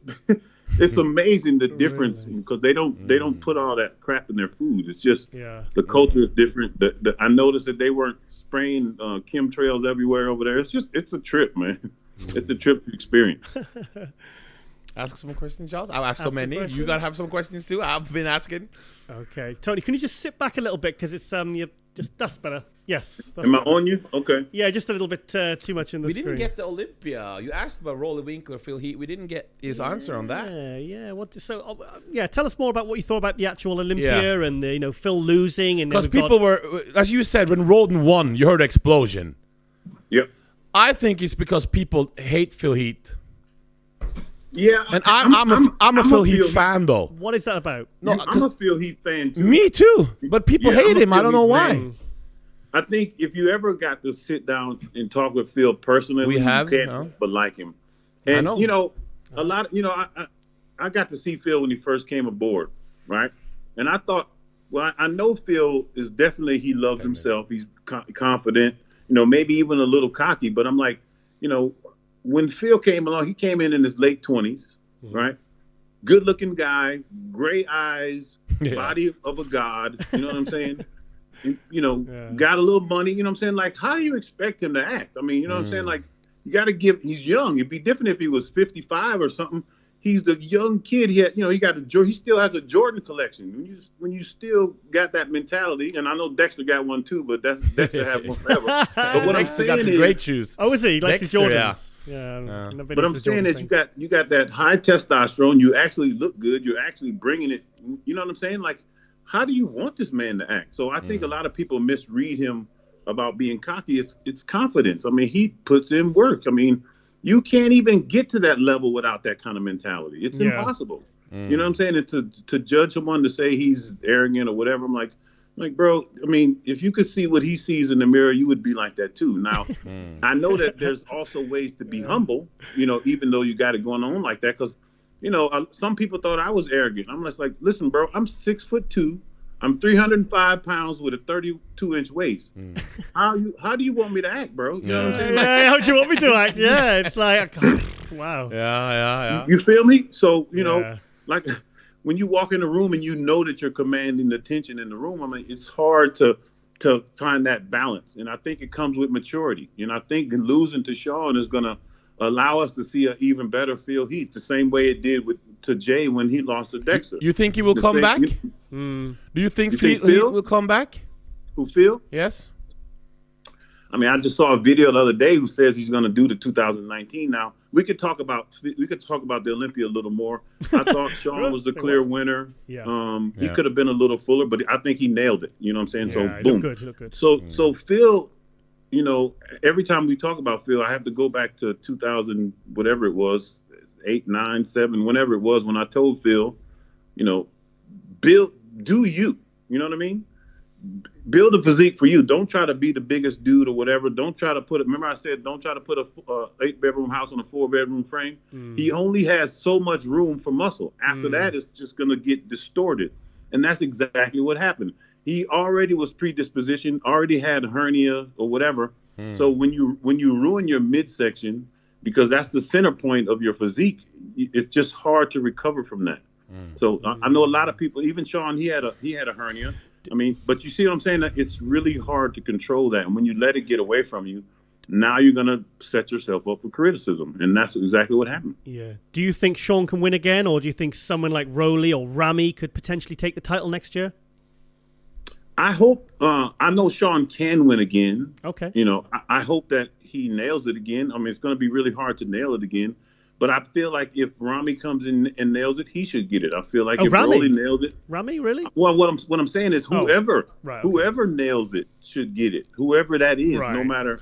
I don't think that because you won it before should give you a free pass or whatever. Now, if it could go either way, sure, give it to the champ. I would like to see a load of one-time. Remember, from 1979 to 84, we had a different Mr. Olympia every single year. I would like to see maybe 3 or 4 Mr. Olympias. I would, wouldn't you? I'd love to see Rolly win it next year, Ramy win it the year after, Bonac win it. I would like to see the Josh Lenartowicz. If they're really good, like Ronnie Coleman, like for 5 years when you're the bet, like. Yeah. But if you start, you like the domination type situation. Yeah. but the last years with his reign, that's where you allowed to drop. Like you can be a good for 4 or 5 years. Who, Ronnie? Yeah, but when you start slipping at the end, take it away.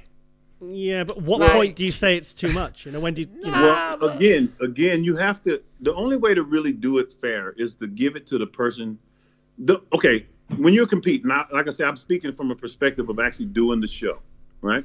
So I'm sure that those guys, when Ronnie and Jay was getting first and second, those guys were always trying to see who was going to be third through seventh or whatever. You know what I'm saying? Like, that gets old, and no one is going to end up pushing themselves to where they could get to because they know they're not going to even get a look. In other words, that first call out, I believe that our judging should be done in reverse order. It should go from worst to best instead of first. Instead of taking the best couple out and then putting them to the side and then judging everyone else, it should be more of a last man standing type of situation. Okay. That way, number one, it'll be more interesting for the audience, but also that's how you end up with the best physique, is by you reward the best. Now everybody tries to outdo their best so they could be the best. You know what I'm saying? If you know that somebody's going to get first and second and you're trying to win third or whatever it is, you never give your all, bro. Mm-hmm. I mean, you know what I'm saying? Like, everybody goes to win. We get into this to have a chance to win. And if you know the cards are stacked against you and you can't win, then it just changes your outlook and it changes your perspective and it changes your attitude towards getting ready. But that's a fantastic poster you wear. Do you think, do you think posting should be counted in the final score or no? Of course. I mean, think about it. Now, let me ask you a question. Why do they make the posing routine the event? Why is the finals the pose? That part is that's the reason why you come to the finals, to see the posing routines. You already saw the comparisons yesterday.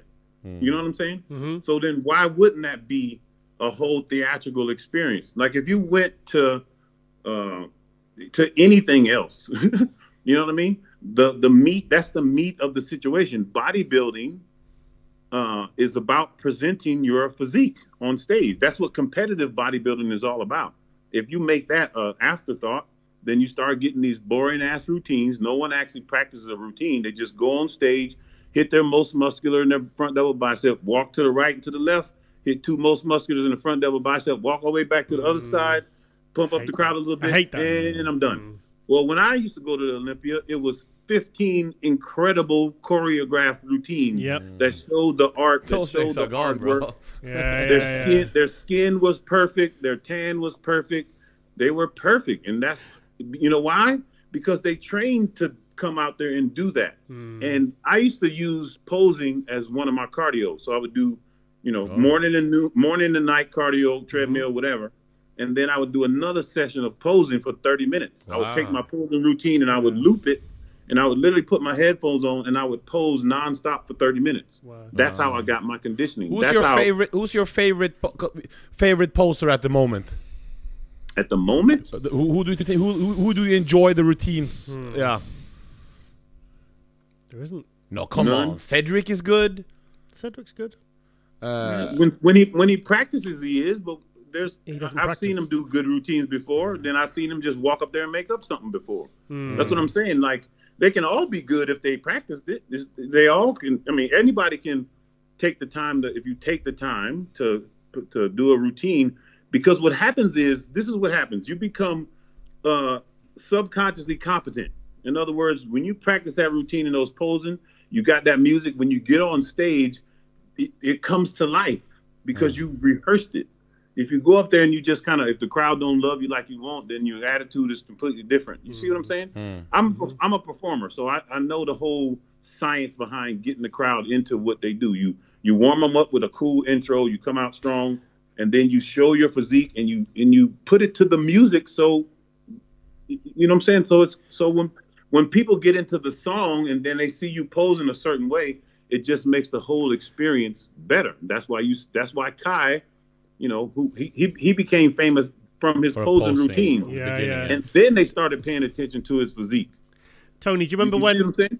Sorry, Tony. Remember when one overriding memory I've got of Tony is posing to Black and Yellow. Black and Yellow, Black and Yellow. Yeah. I remember he used that. I was like, that is so cool. But they also, and what about when you get asked to do like a side tricep or a most muscular? Shouldn't people start doing this shot the same way so we can see how to judge them? Or do you think it's nice now when you hide sometimes you see how they're high. They're like, how do you think thoughts about that? And standing on the line, some people are stepping over the line. I don't. Yeah. Well, is this something? I mean, you're probably talking about when I came up with my, how it should be. And really, we should be doing the pose the same way at the same time, right? Mm-hmm. Number one, conditioning is not just a look. Conditioning, basically is the look, but also being able to actually perform without, getting gassed and all that type of stuff. I tell you what, if they did make all of that stuff standard, then everyone would do it. You know what I'm saying? Like, you feel me? It's like golf. It's like basketball. There's, with baseball, it's run, hit, run, hit, throw. You know what I'm saying? You're not going to go out on the baseball field and do anything other than run, hitting, and throwing. You know what I mean? So we should have some basics, and it should be more organized and choreographed and precise, especially the judging, so you can actually judge who actually, when you make a standard back double bicep, if everybody does it the same, guess what? You can see who does it the best. Yeah.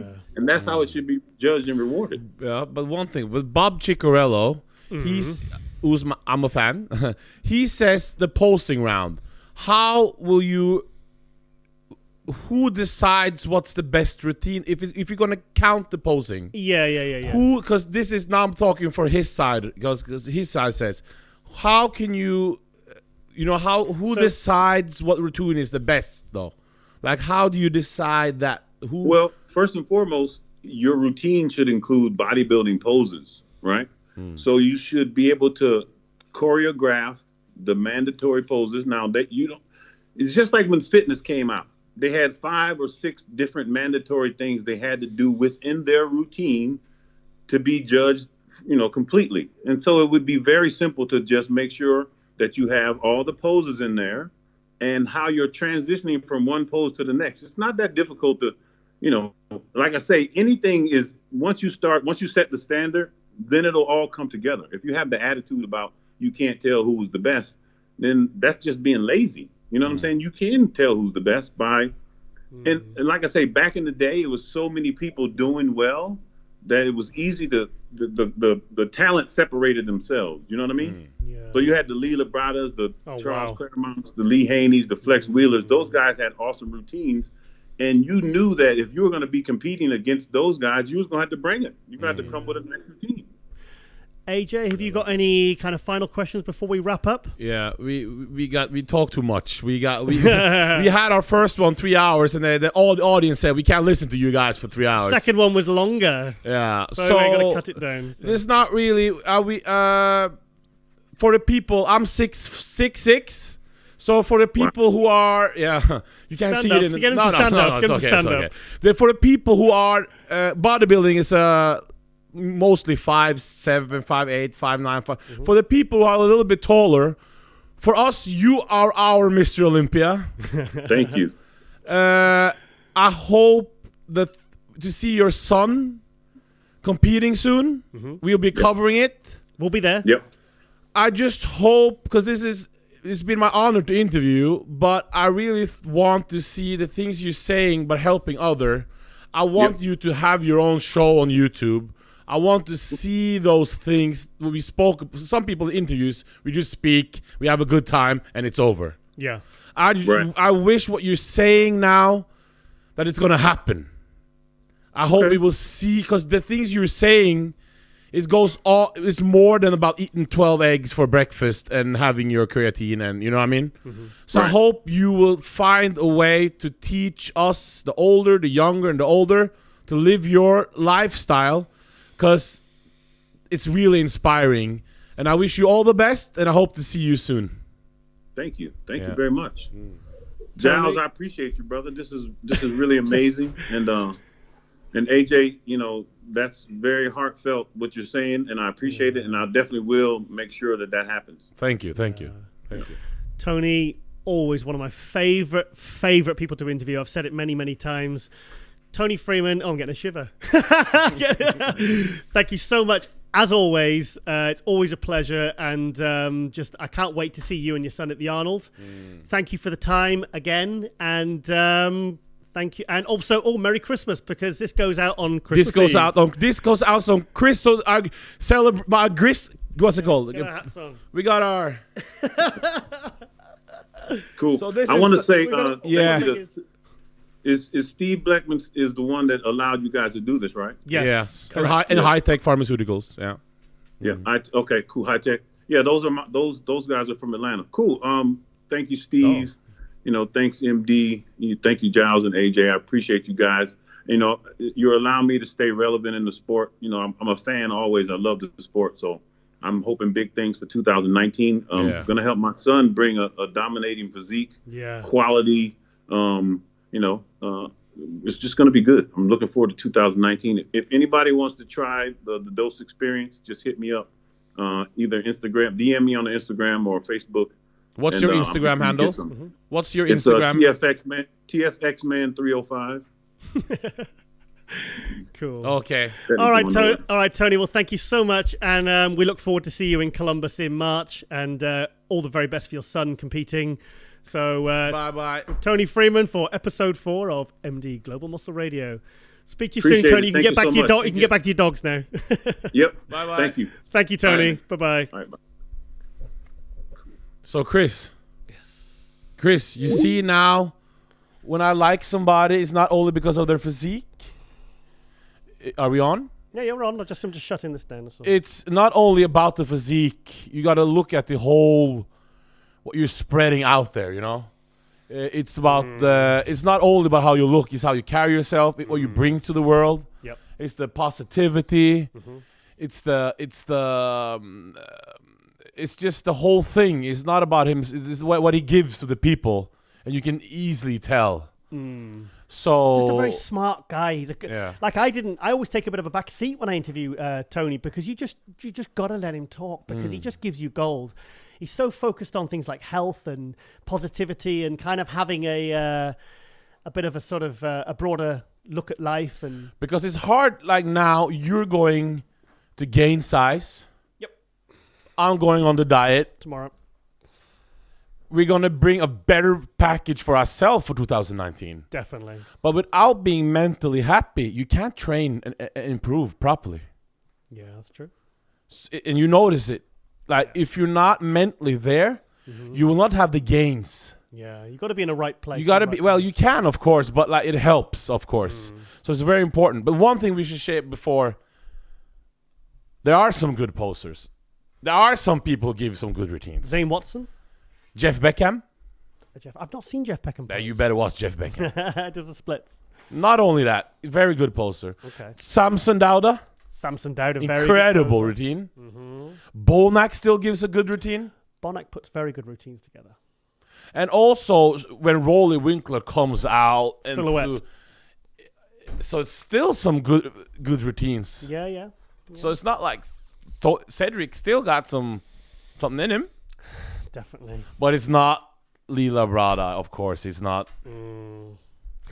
Okay, Jay, are you obviously Christmas Eve tonight upon release? So have you been good this year? The best I've ever been. Yeah, that's right. That's true. It is, actually. Yeah, it's good. 2019 is going to be the year for Pump Media. Pump Media. For Muscular Development. Muscular Development. Ron Harris. Ron. People check out Beast Coast Live with Goon and Cox show. Yeah, I was on last night. They can be a little bit slow, but they're good guys, and I think they're going to improve for 2019.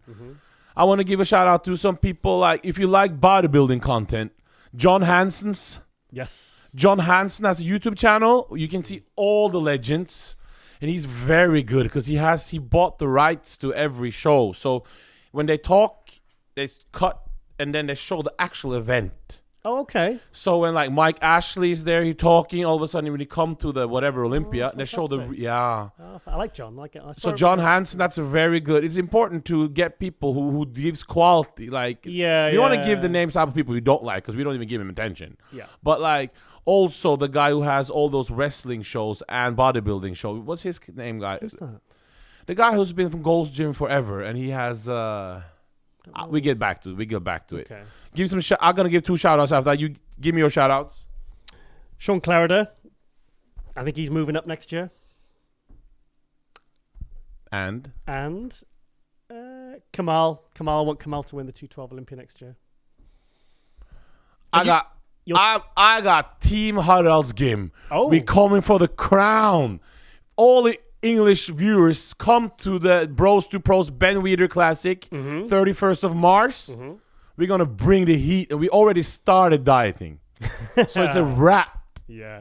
And obviously, we wish all our new viewers for 2018, obviously, hopefully you'll support us in 2019. We all wish you all a Merry Christmas. And ask questions on our Instagram accounts for topics, questions. You want to be whatever. You go to, what's your Instagram? Giles_Tiger. What's your, Chris, what's your Instagram? At Pump Media. What? At Pumped Media. Say what?